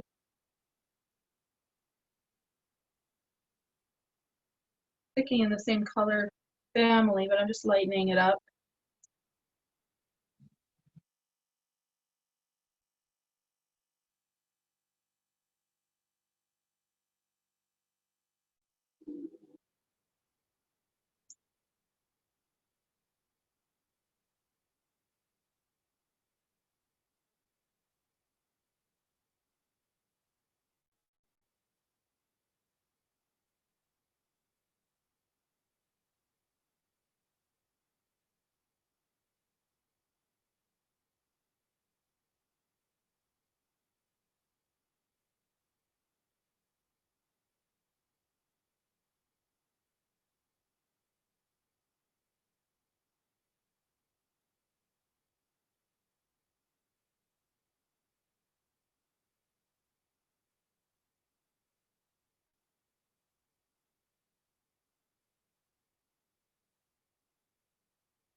When you get to the end,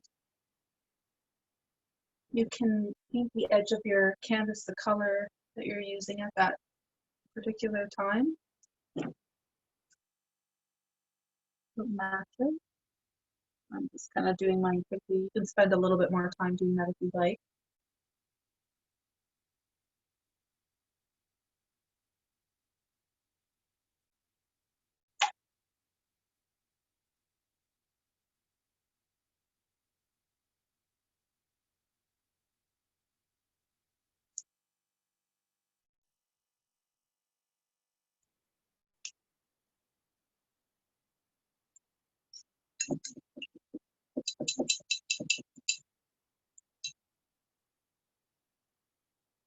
You can see that how it sort of comes together. It's starting to pop out now at you. So my next color, I'm going to skip a line because I don't want my colors to blend together. They blended a little bit here, which I don't mind, but I don't want it because it's really wet still there. So I'm going to skip a line, and I'm actually going to go for the aqua green, and I'm going to lighten it up quite a bit.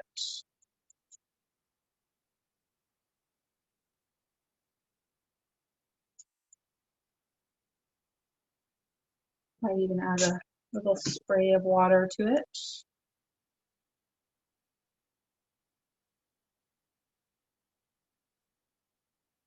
So like I said, I'm going to skip a line, and I'm going to go down here.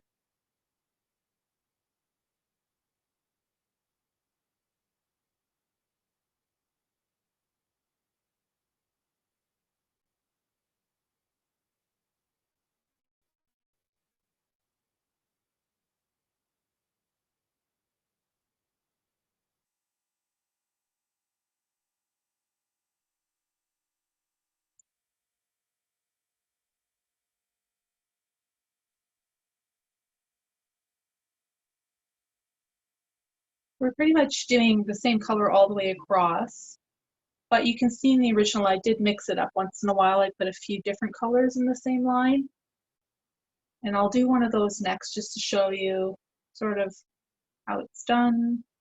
And then I'm going to leave you to fill in the rest of the colors on your own, and we'll come back together once all of ours are all filled in, and I will teach you a little bit about putting like a little bit of a whitewash over top of it to add some extra effects. And I'll talk a little bit more about the clouds, and then we'll do the gold together. So I'd say we have about half an hour to fill in this hot air balloon. And as soon as I finish this line, I'll give you a little demo on how to switch up the colors if you want to be a little bit more creative and out there than just going straight across with the same color all the time. And then you're kind of on your own to pick your own colors after that.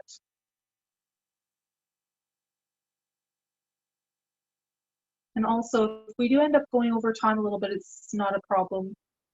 We can stay on here a little bit longer.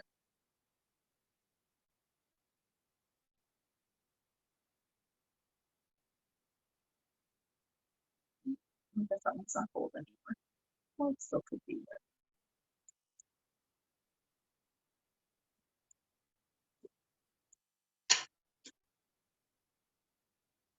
Sometimes little mistakes happen, that's okay. Just kind of go with the flow.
So now I'm gonna do one where I use a few different colors instead of all the same color. And I think since I'm doing that, I'm gonna be adventurous and I'm gonna put in those bright colors, those yellows and greens that I hadn't used before. So I'm gonna go for my bright green. I'll start here.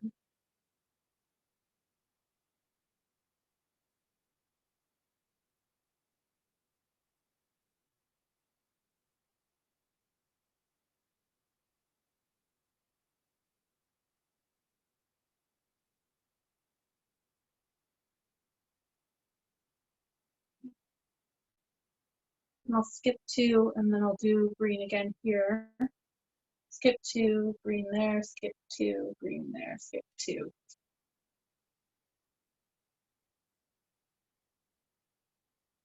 That can be any color for you.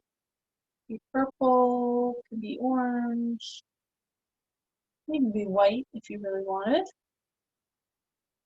It can be a nice blue. As we all know, hot air balloons are all different colors. Anything that makes you feel good, whatever color that is,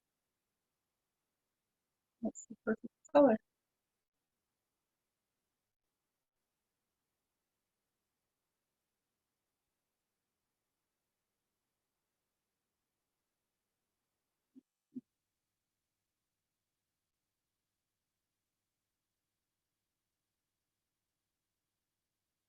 And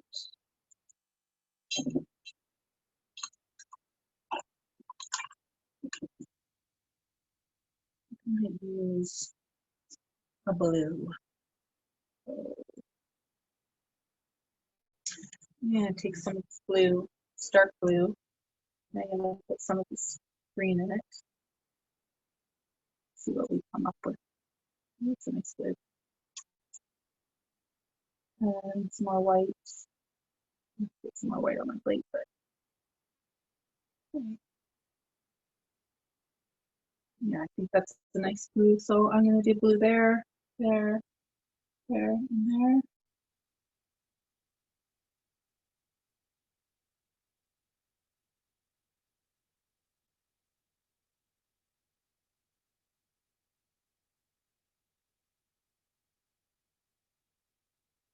And this doesn't all have to be perfect because we're going to add a little bit of like a wash over top of it when we're all done.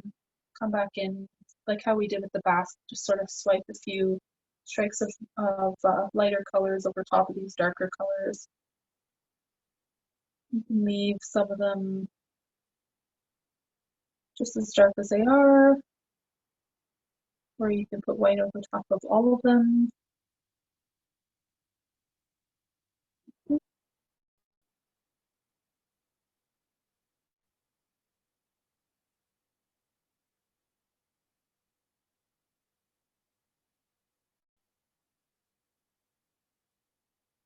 Okay, so my blue is on.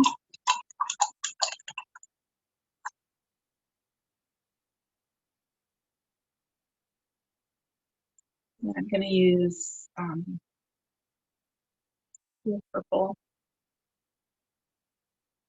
I think I'll do, since these two seem to want to run into each other, I'm going to mix them into one color and use that.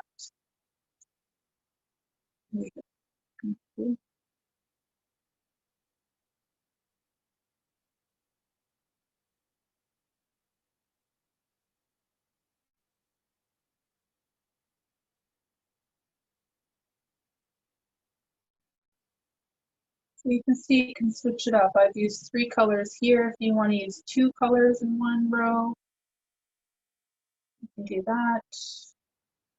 You can do all one color. And then of course we're breaking it up with little pieces of gold. So it looks like whoever made this hot air balloon hit up a bargain end of the roll sale somewhere at like a fabric land or something. I just sort of used whatever they had to make all these colors go back together and fit together nicely.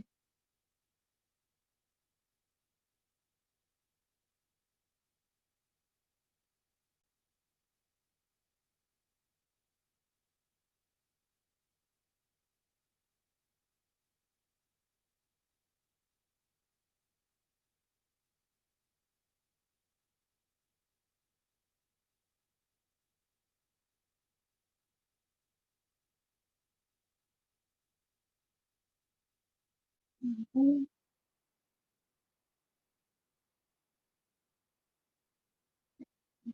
It's all done.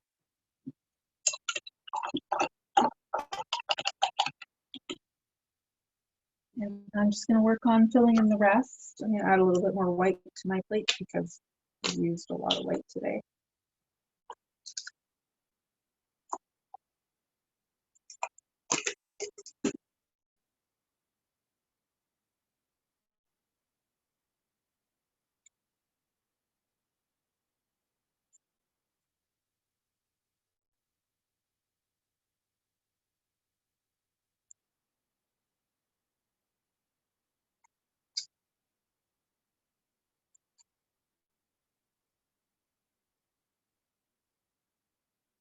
And then I'm going to go back in with some more of this aqua green because I really, really love this color.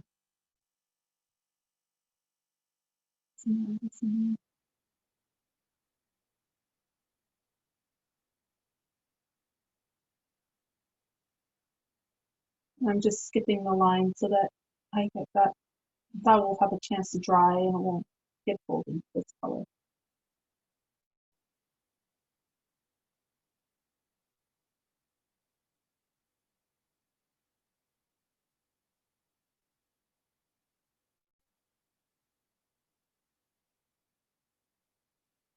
Now, I might be taking a little bit longer than you on this part because my canvas is bigger. If you have a smaller canvas, you might be a little ahead of me, and that's okay. Just take that time to maybe touch up your clouds.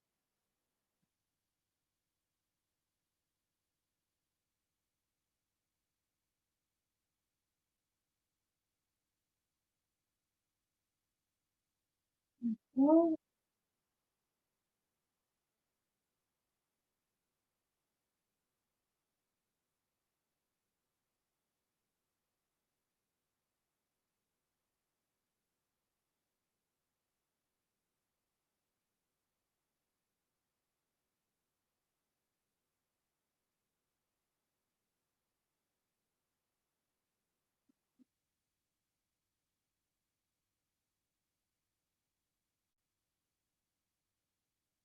as you get lower, it gets a little bit more tricky. You might want to switch to a smaller round brush.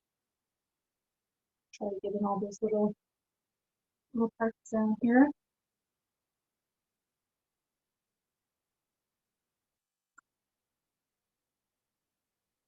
And start.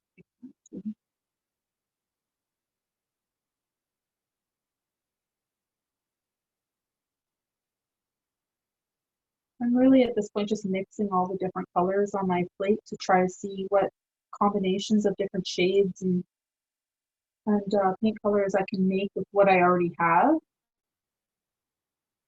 And in an interesting way, it ends up tying all these colors together too, because you're making colors out of the colors that you have on your plate. So this is just a shade of that.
This is your Zen time.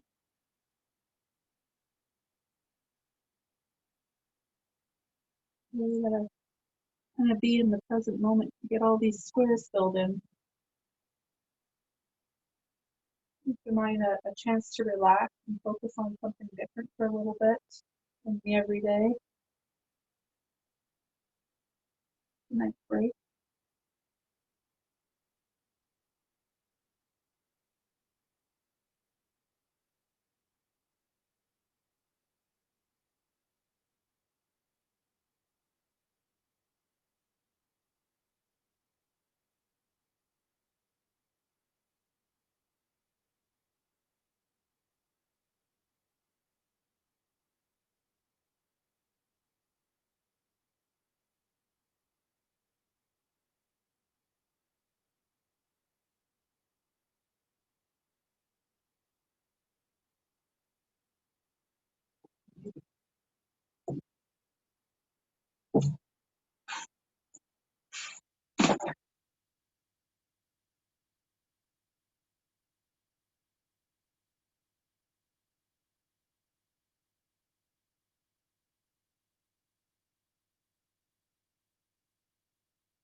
Okay, so I've done quite a bit of the upper part. I'm gonna go into the lower part now. I really like this color, so I'm gonna do some at the bottom with this color. Just go here.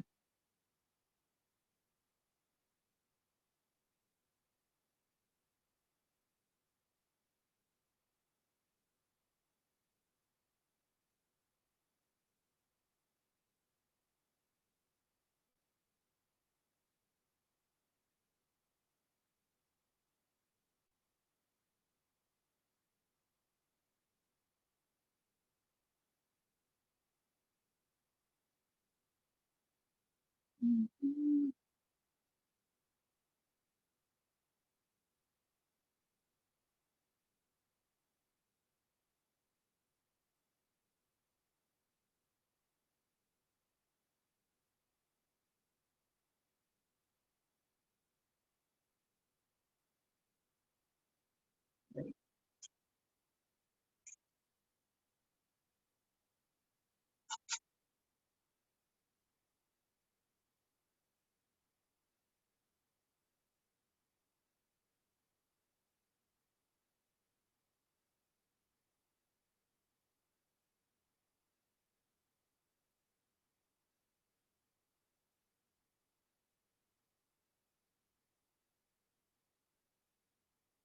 And you're trying your best to stay in those lines, but it's okay if you're not exactly in them.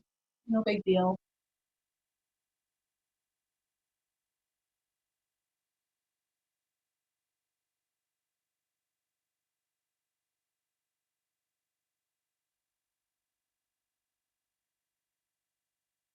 We're going to darken that same color back up.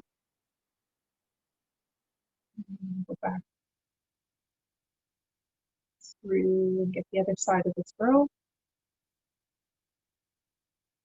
If you're not as far as I am, that's okay. Just take your time.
Yeah.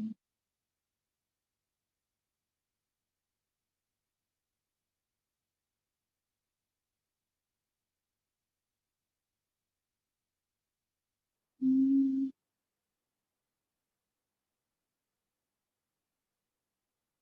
If you find your mind is wandering to other ideas and maybe things on your to-do list and whatnot, try to bring it back to what you're doing here. And just kind of say, no, this time is for me to just kind of focus on being creative and trying something new.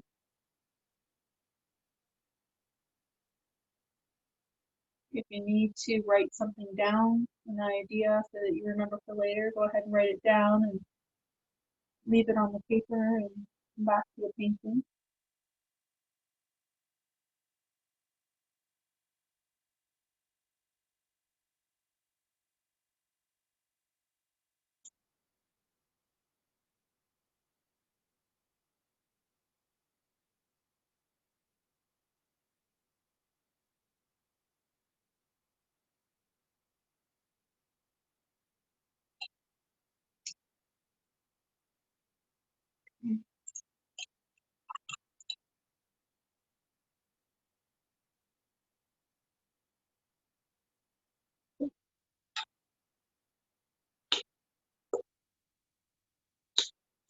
See what color I want to use.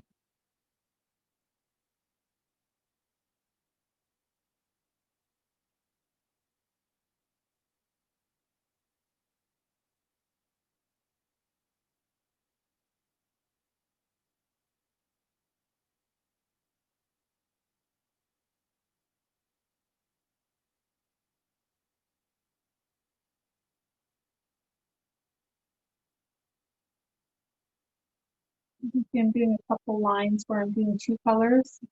So it's just like a lighter version of the other color. So I might do like a medium blue and then a light blue, or a dark blue and then a medium blue.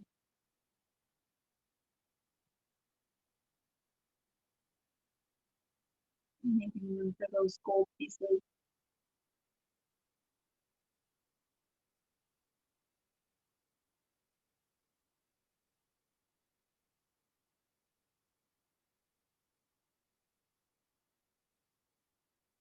It's tricky as you get down to the bottom to stay sort of in the lines.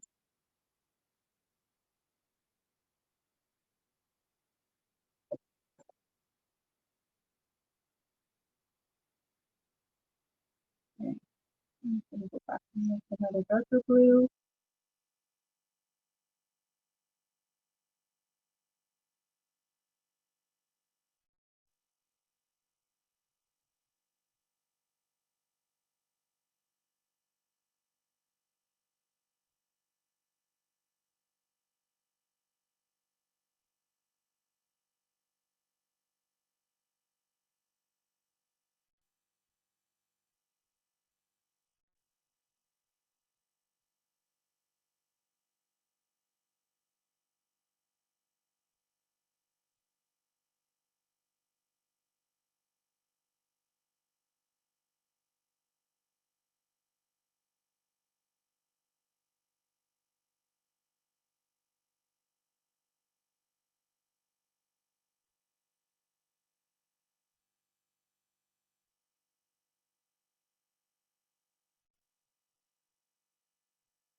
And if you need to get up and take a break, we'll all still be here doing this part for a little bit. So feel free if you need to get up.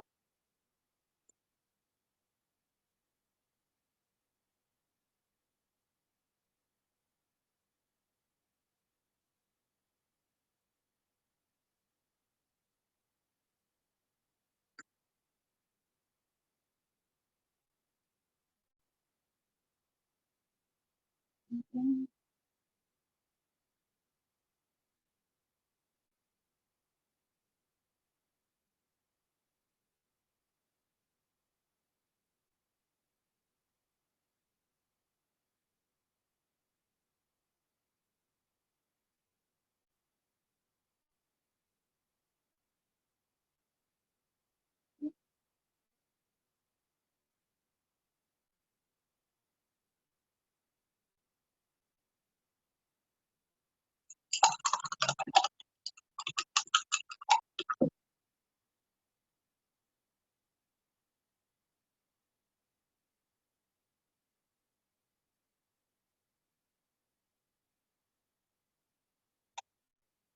I'll go back up here now.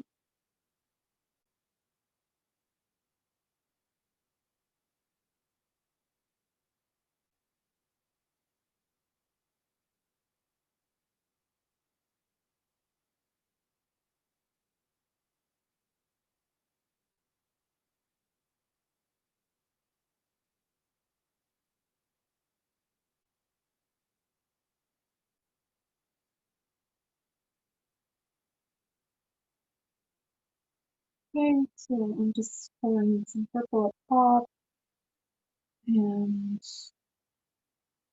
I'll do this whole row purple.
grab a gold one, Vance, and skip it.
Um,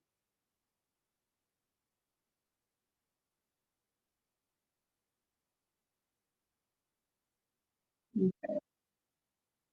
So you guys have about, I don't know, maybe 15 more minutes. We're going to fill in all these squares. And I'm going to show you how to do the gold.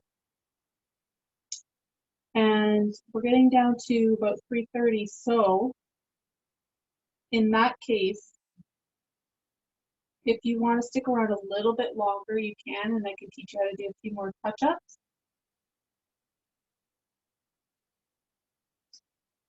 So for now, we're just going to maybe say like aim for 15 minutes to be done coloring in all your squares. And if that doesn't seem doable, we'll give it 20.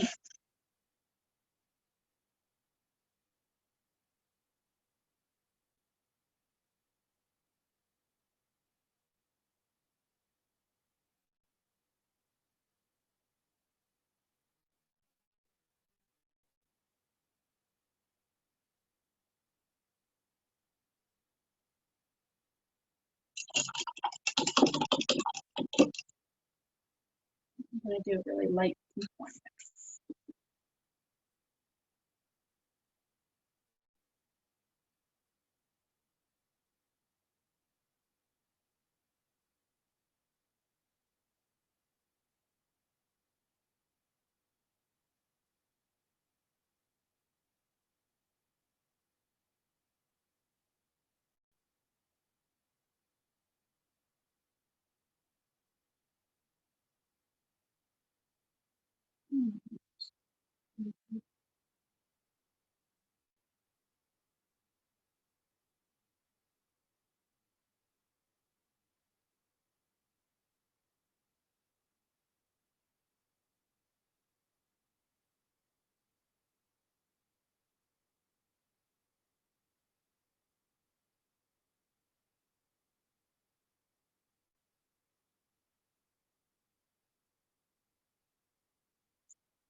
Well, as you're pulling the paint, you're pulling it sort of in the direction of your lines too.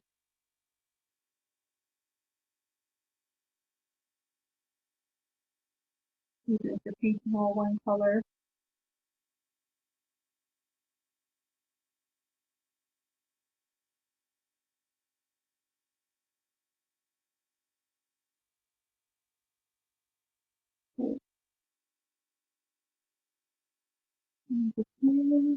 Stand up.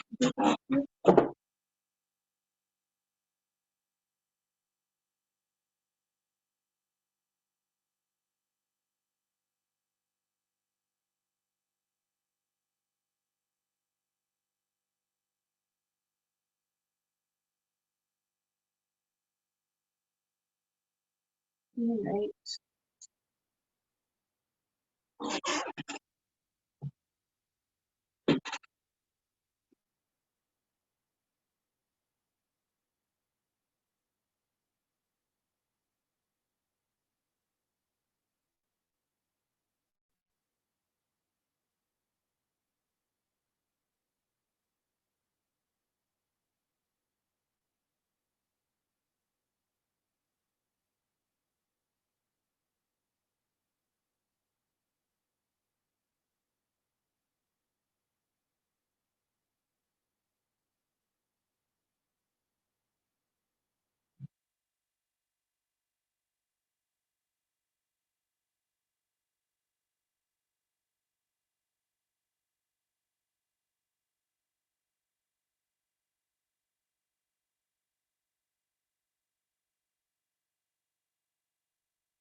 Okay, so I'm going to finish up this row, and then not all of mine are colored in, so probably not all of yours are either.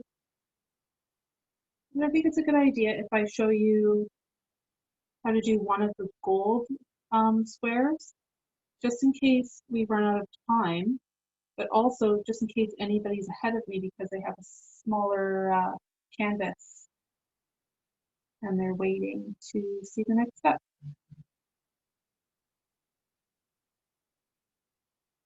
I'm going to finish with this pink, and then if everyone just wants to take a moment to look up, I will do one of the gold pieces, and then we can go back to filling it in and whatnot as well. Okay, so I'm just going to get my glue stick. Now, if you have stronger glue and you want to use it, that's great. I'm just using a general glue stick. I've used this before, so it's pretty, it's one that I use for adding gold. And it seems to work, so I'm keep using it. And I'm just going to scoop with my brush glue out of here. Get my brush coated in glue. And then I just go to the area and I make sure that I'm coating the whole area. I'm just going to spread that glue around until it's really thin.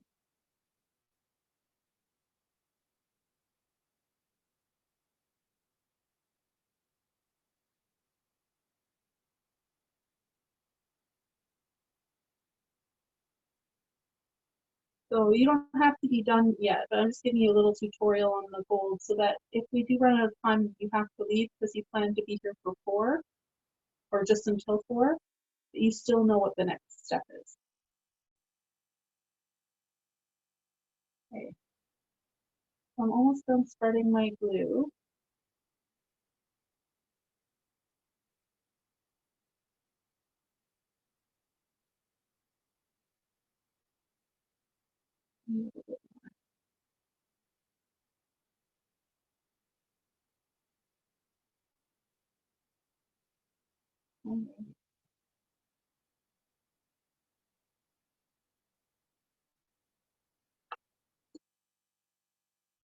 Now I have a booklet of gold leaf.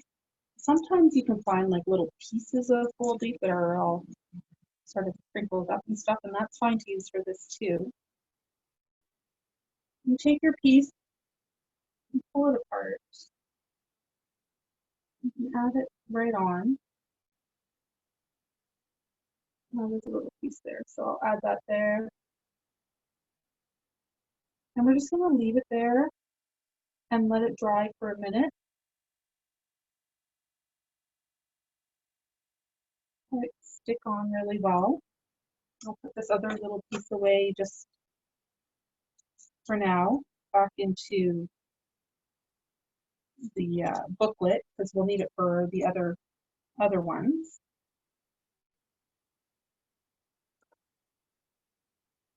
So what I'm going to do is you let it dry for a little bit, and then you just take your brush and you get all these extra little pieces off. And anywhere where you didn't put the glue, it's going to come off. So just like that. Pretty easy, right? Does anybody have any questions about the gold?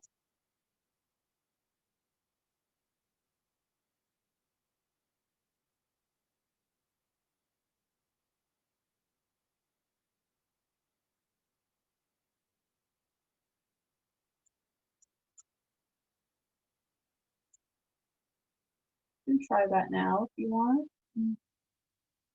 If you have any questions, I'm sticking around for a little bit.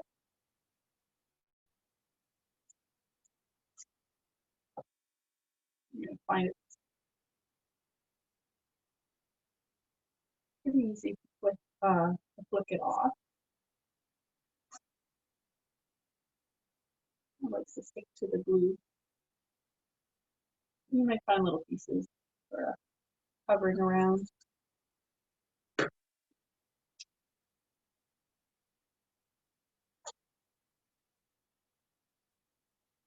Along with that, I guess I can show you how to do a whitewash to one of these or one or two colors as well. So I'm going to show you that now, and then we can all carry on and paint right until 4 o'clock, and then I'll take any questions at that time. And if you have any questions or any tips at that time, I can stick around and answer anything. So I'm just going to take this is a square brush. You can take the angle brush too for this. Both will work.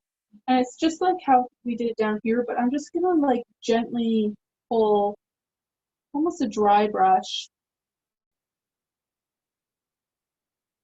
pull along from the edges. And it just gives it a little bit more of a multi-dimensional feel. And then also if you've got some white spots on the canvas or you want to shape something up, this gives you a chance to really like fix any spots that maybe you had a little happy accident or whatnot in. So you can see it just sort of goes over top. And it does change the look a little bit from being just something that's like flat and matte to adding a little bit more interest.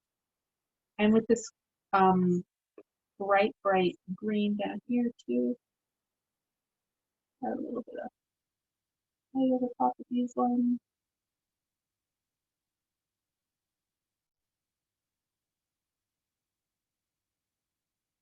You're not adding a thick layer, you're really thinning it out too. You can add some water to it.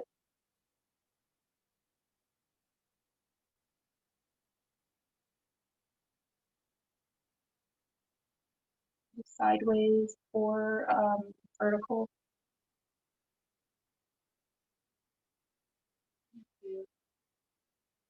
Variety of strokes on them, so up and down on the same square. You can see how it softens it and it really tones it down.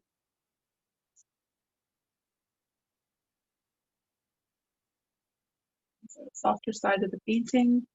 So if you like your bold colors and you don't want to do this, you want to skip over this one, that's fine too.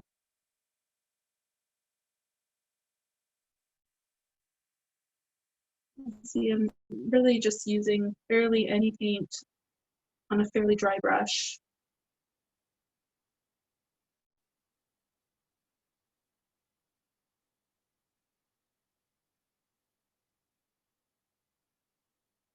Does that make sense?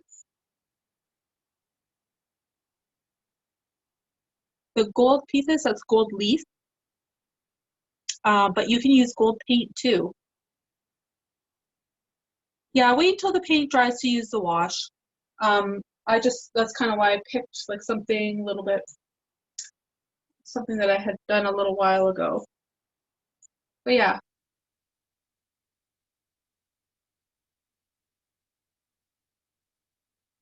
I can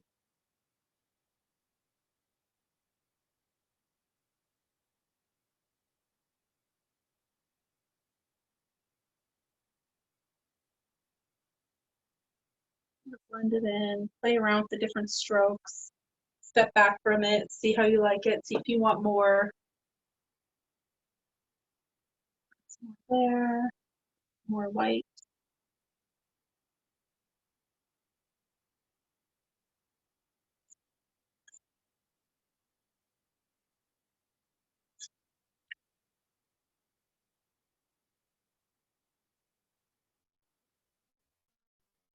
Oh, you're welcome.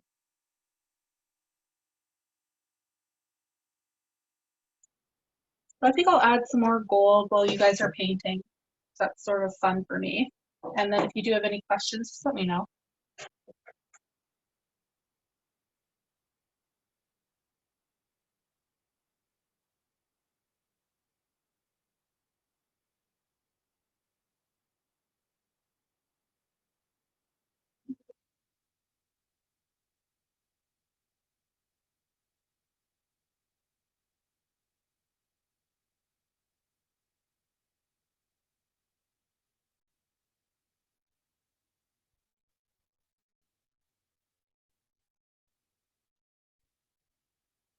You can find gold leaf at Michael's or like Walmart, any craft supply store. Or like I said, you could just use gold paint and that's fine too. This is just sort of fun. And then they also have different colors of leaf. So you can get like a rose gold.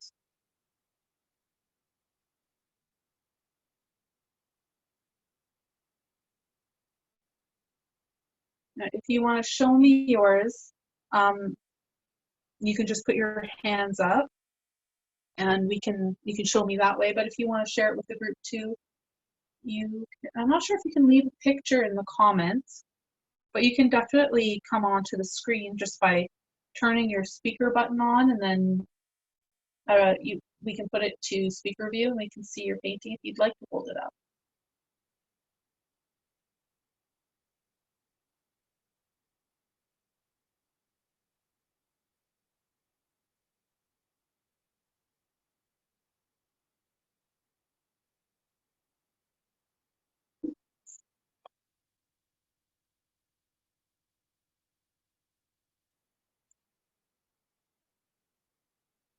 Okay.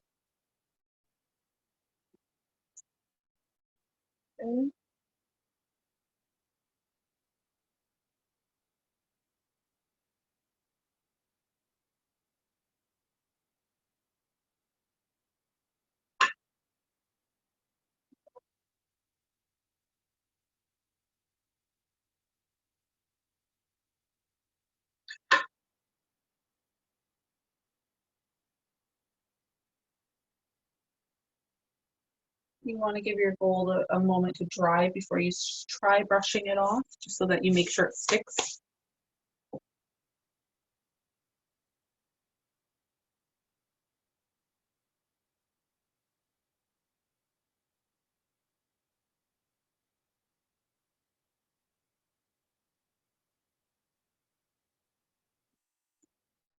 Mm,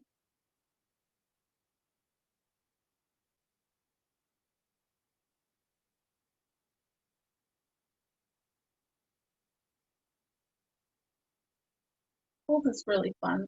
I enjoy using it, and then you can get really creative with it too. You can add it to any painting.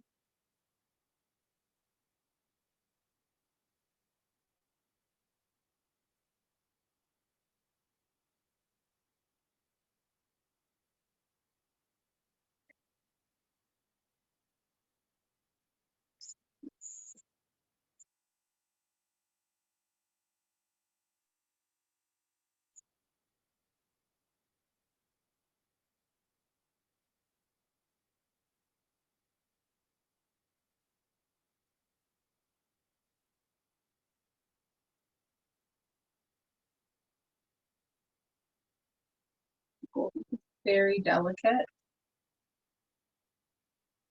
It's super fun.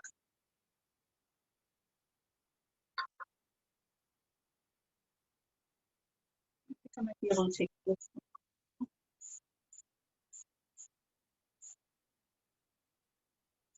There we go. That's another one.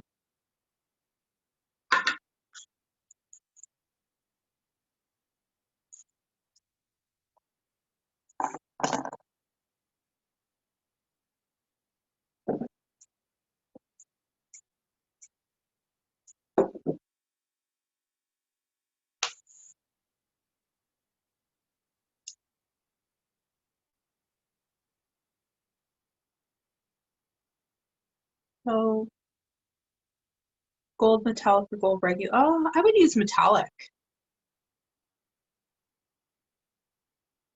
Yeah, no, you're welcome. Yeah, you definitely want a metallic look. But if you don't have metallic and you just have gold paint, that's okay too. It'll still give you a cool look.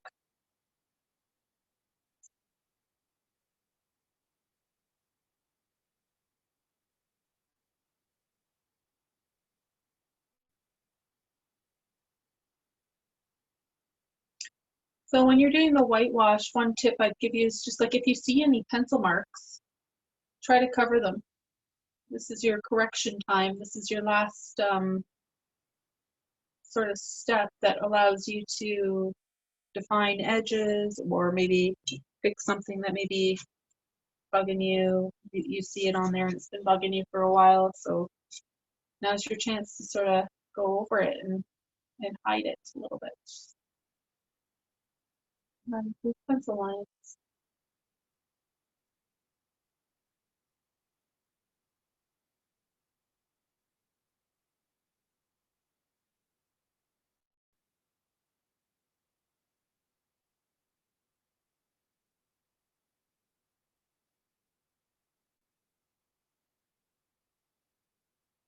You don't have to cover the whole thing in white. You can let little pieces and parts pop out.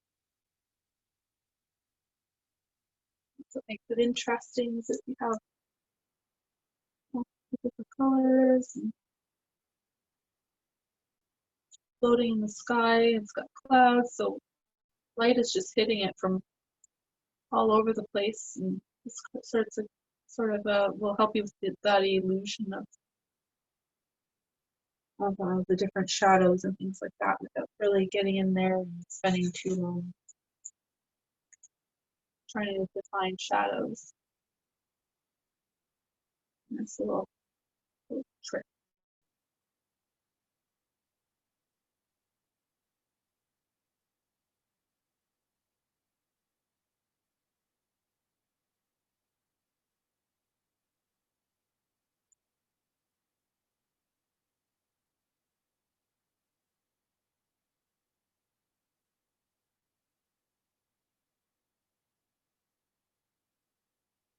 And it can be white or it could be like a really, really light blue or a really, really light purple too. It doesn't have to be pure white.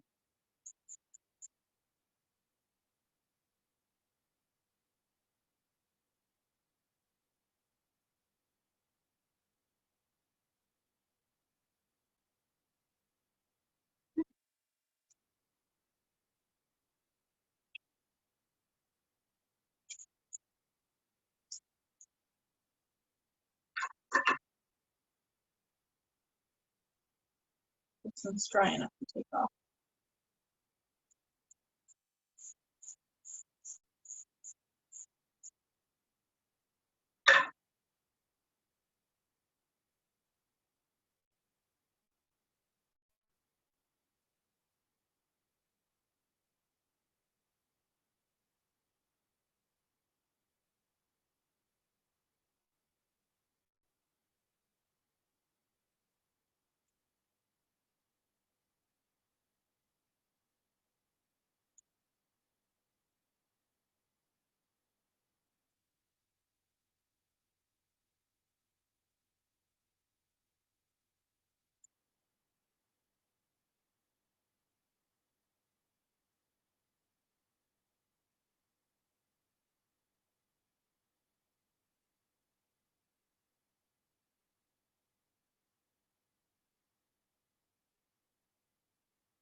All right, so we are getting closer to 4 o'clock, and like I said, I will stay on for a little bit longer to finish off my painting and paint along with you.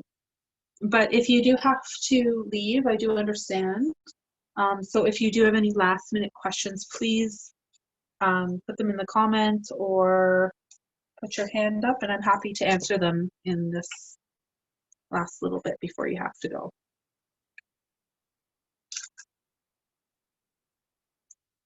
And I hope that you enjoyed the time you had with this painting.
Okay, everybody's still here, so I guess we're all finishing our paintings together. Yay. Good.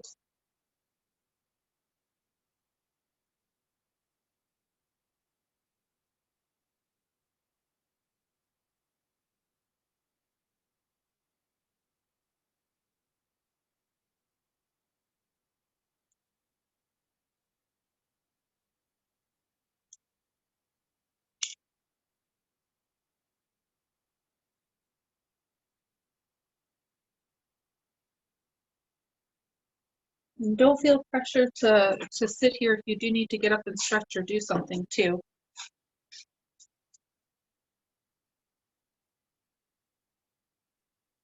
Well, you're very welcome.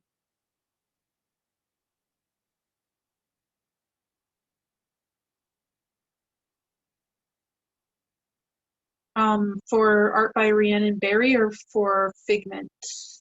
Sorry, Laura Jane. Facebook's not letting you into.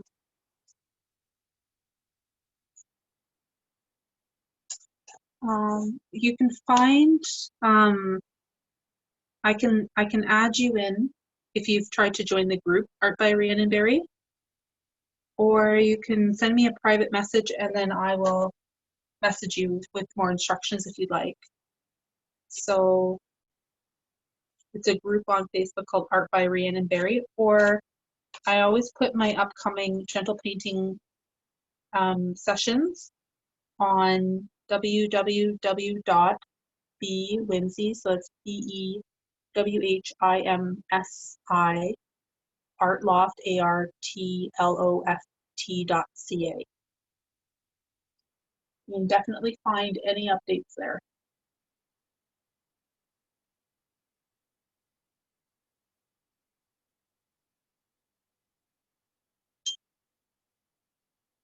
And you can find my Facebook group by going there too. It's all linked.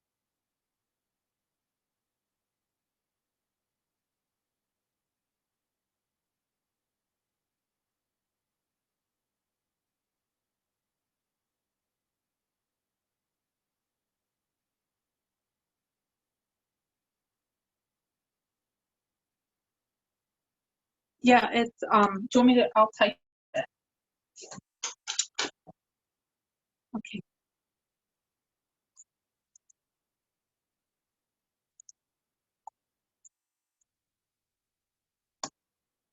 And if you enjoyed the finger painting on this one, you'll have a link there to my YouTube channel with the finger painting for the Smoky Forest too. Oh, sorry. I was using the wrong message spot. 1 second.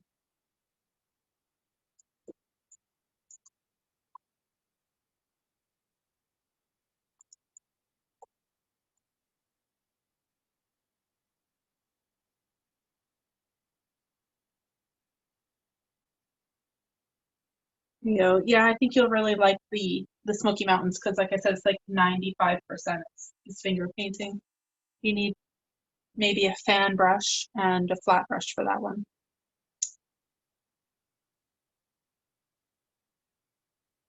Yeah, I look forward to seeing you at another gentle painting. Let me see.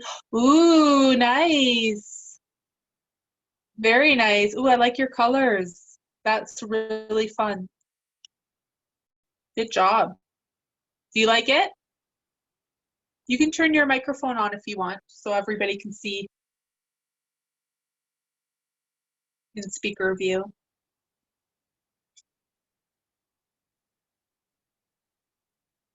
It's a mute button. Yeah. There you go. Cool. That's awesome. Thanks for the session. This is the first time that I'm into Oh, there's drawing another session. And besides that's my son who was doing it in parallel. that's so nice. I love how it's so different, right? Yeah. Everybody's a little bit different. Thank you. Thanks for the session. You're welcome. Hope to see you at another one sometime. Sure. Have a great day, guys. Thank you. Oh, good job. Whose is this one? Mel. Oh, cool. You did such a great job. Is that gold paint? You have to unmute. Oh yeah. Yes, yes, it is gold paint. And what are you painting on? Paper. Oh, paper. Yeah. Watercolor paper actually. Yeah, I can tell it's something a little bit different from canvas. It looks really cool. Yeah. You're almost finished too. Yeah, yeah. Just need the white. Good for you catching up and staying up with me. I was a little worried about you guys, but you've all come all the way to the end with me, so that's great. Yeah, thank you. You're welcome. Have a great day. Thank you.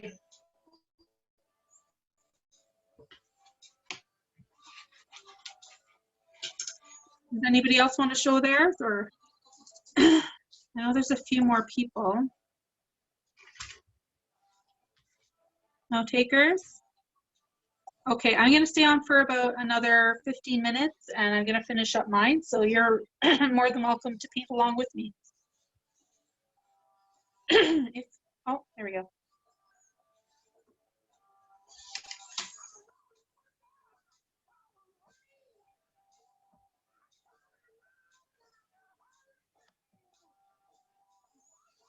Okay.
Getting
there.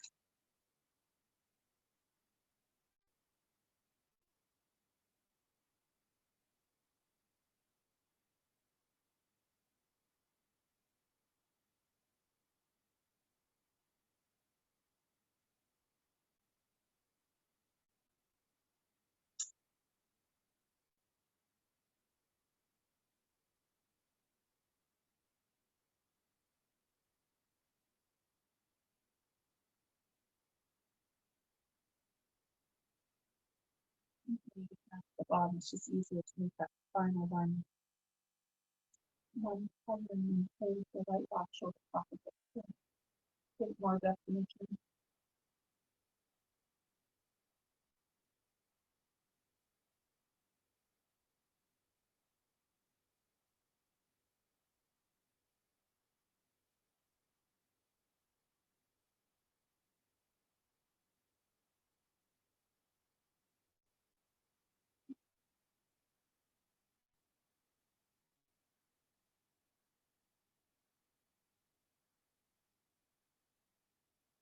Good.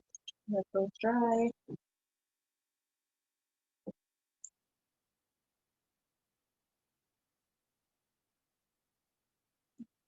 Cool.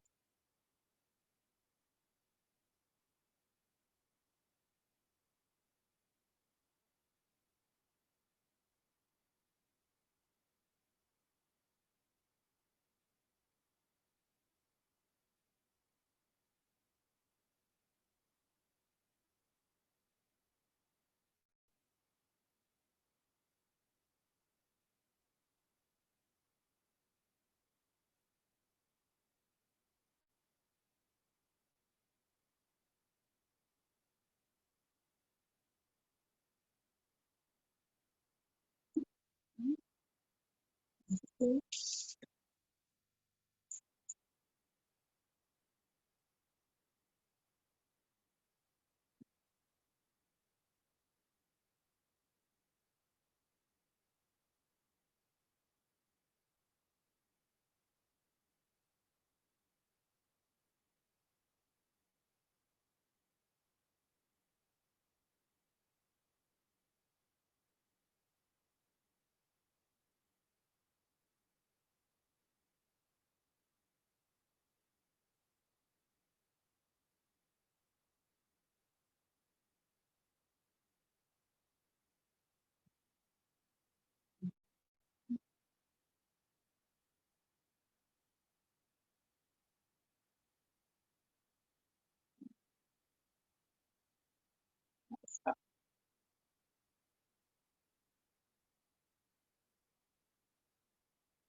that's okay. Still stick.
Okay, I think this is enough.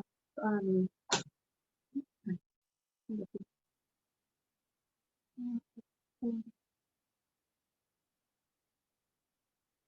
gonna put gold on that one, but then I'm gonna paint in the other.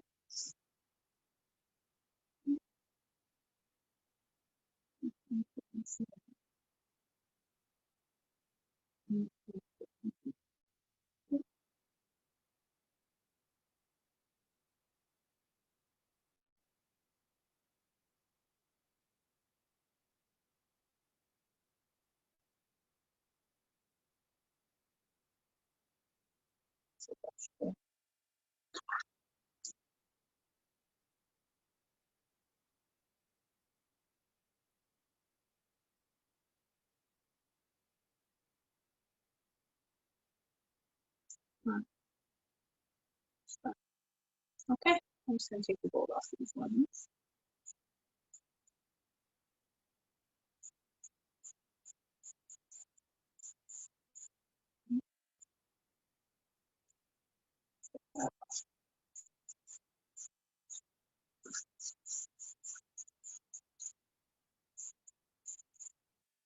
I'll leave that one for a minute just because it's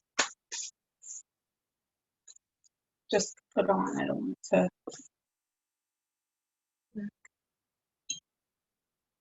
And like I said, I think that's my last gold one. So I'm just going to paint this one in pink.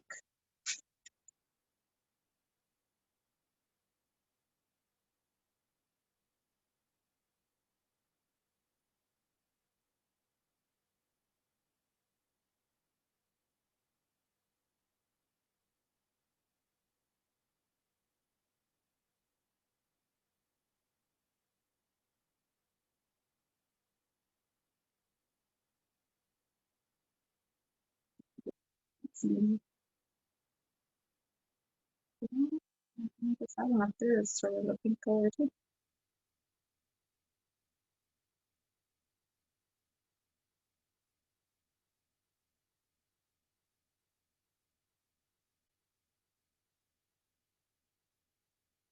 All right, so we are at the end of our time together. If you have any questions, please put them in the comments now. If not, it was great spending my afternoon with you. And I hope to see you at a future painting session. You can spend some time fixing yours up as well. I'll probably spend a little bit of time, maybe later this evening or tomorrow afternoon, touching mine up. But I'm really happy with how it turned out, and I love the addition of the green. So you guys are all very welcome. So talk to you later, and thank you for joining me.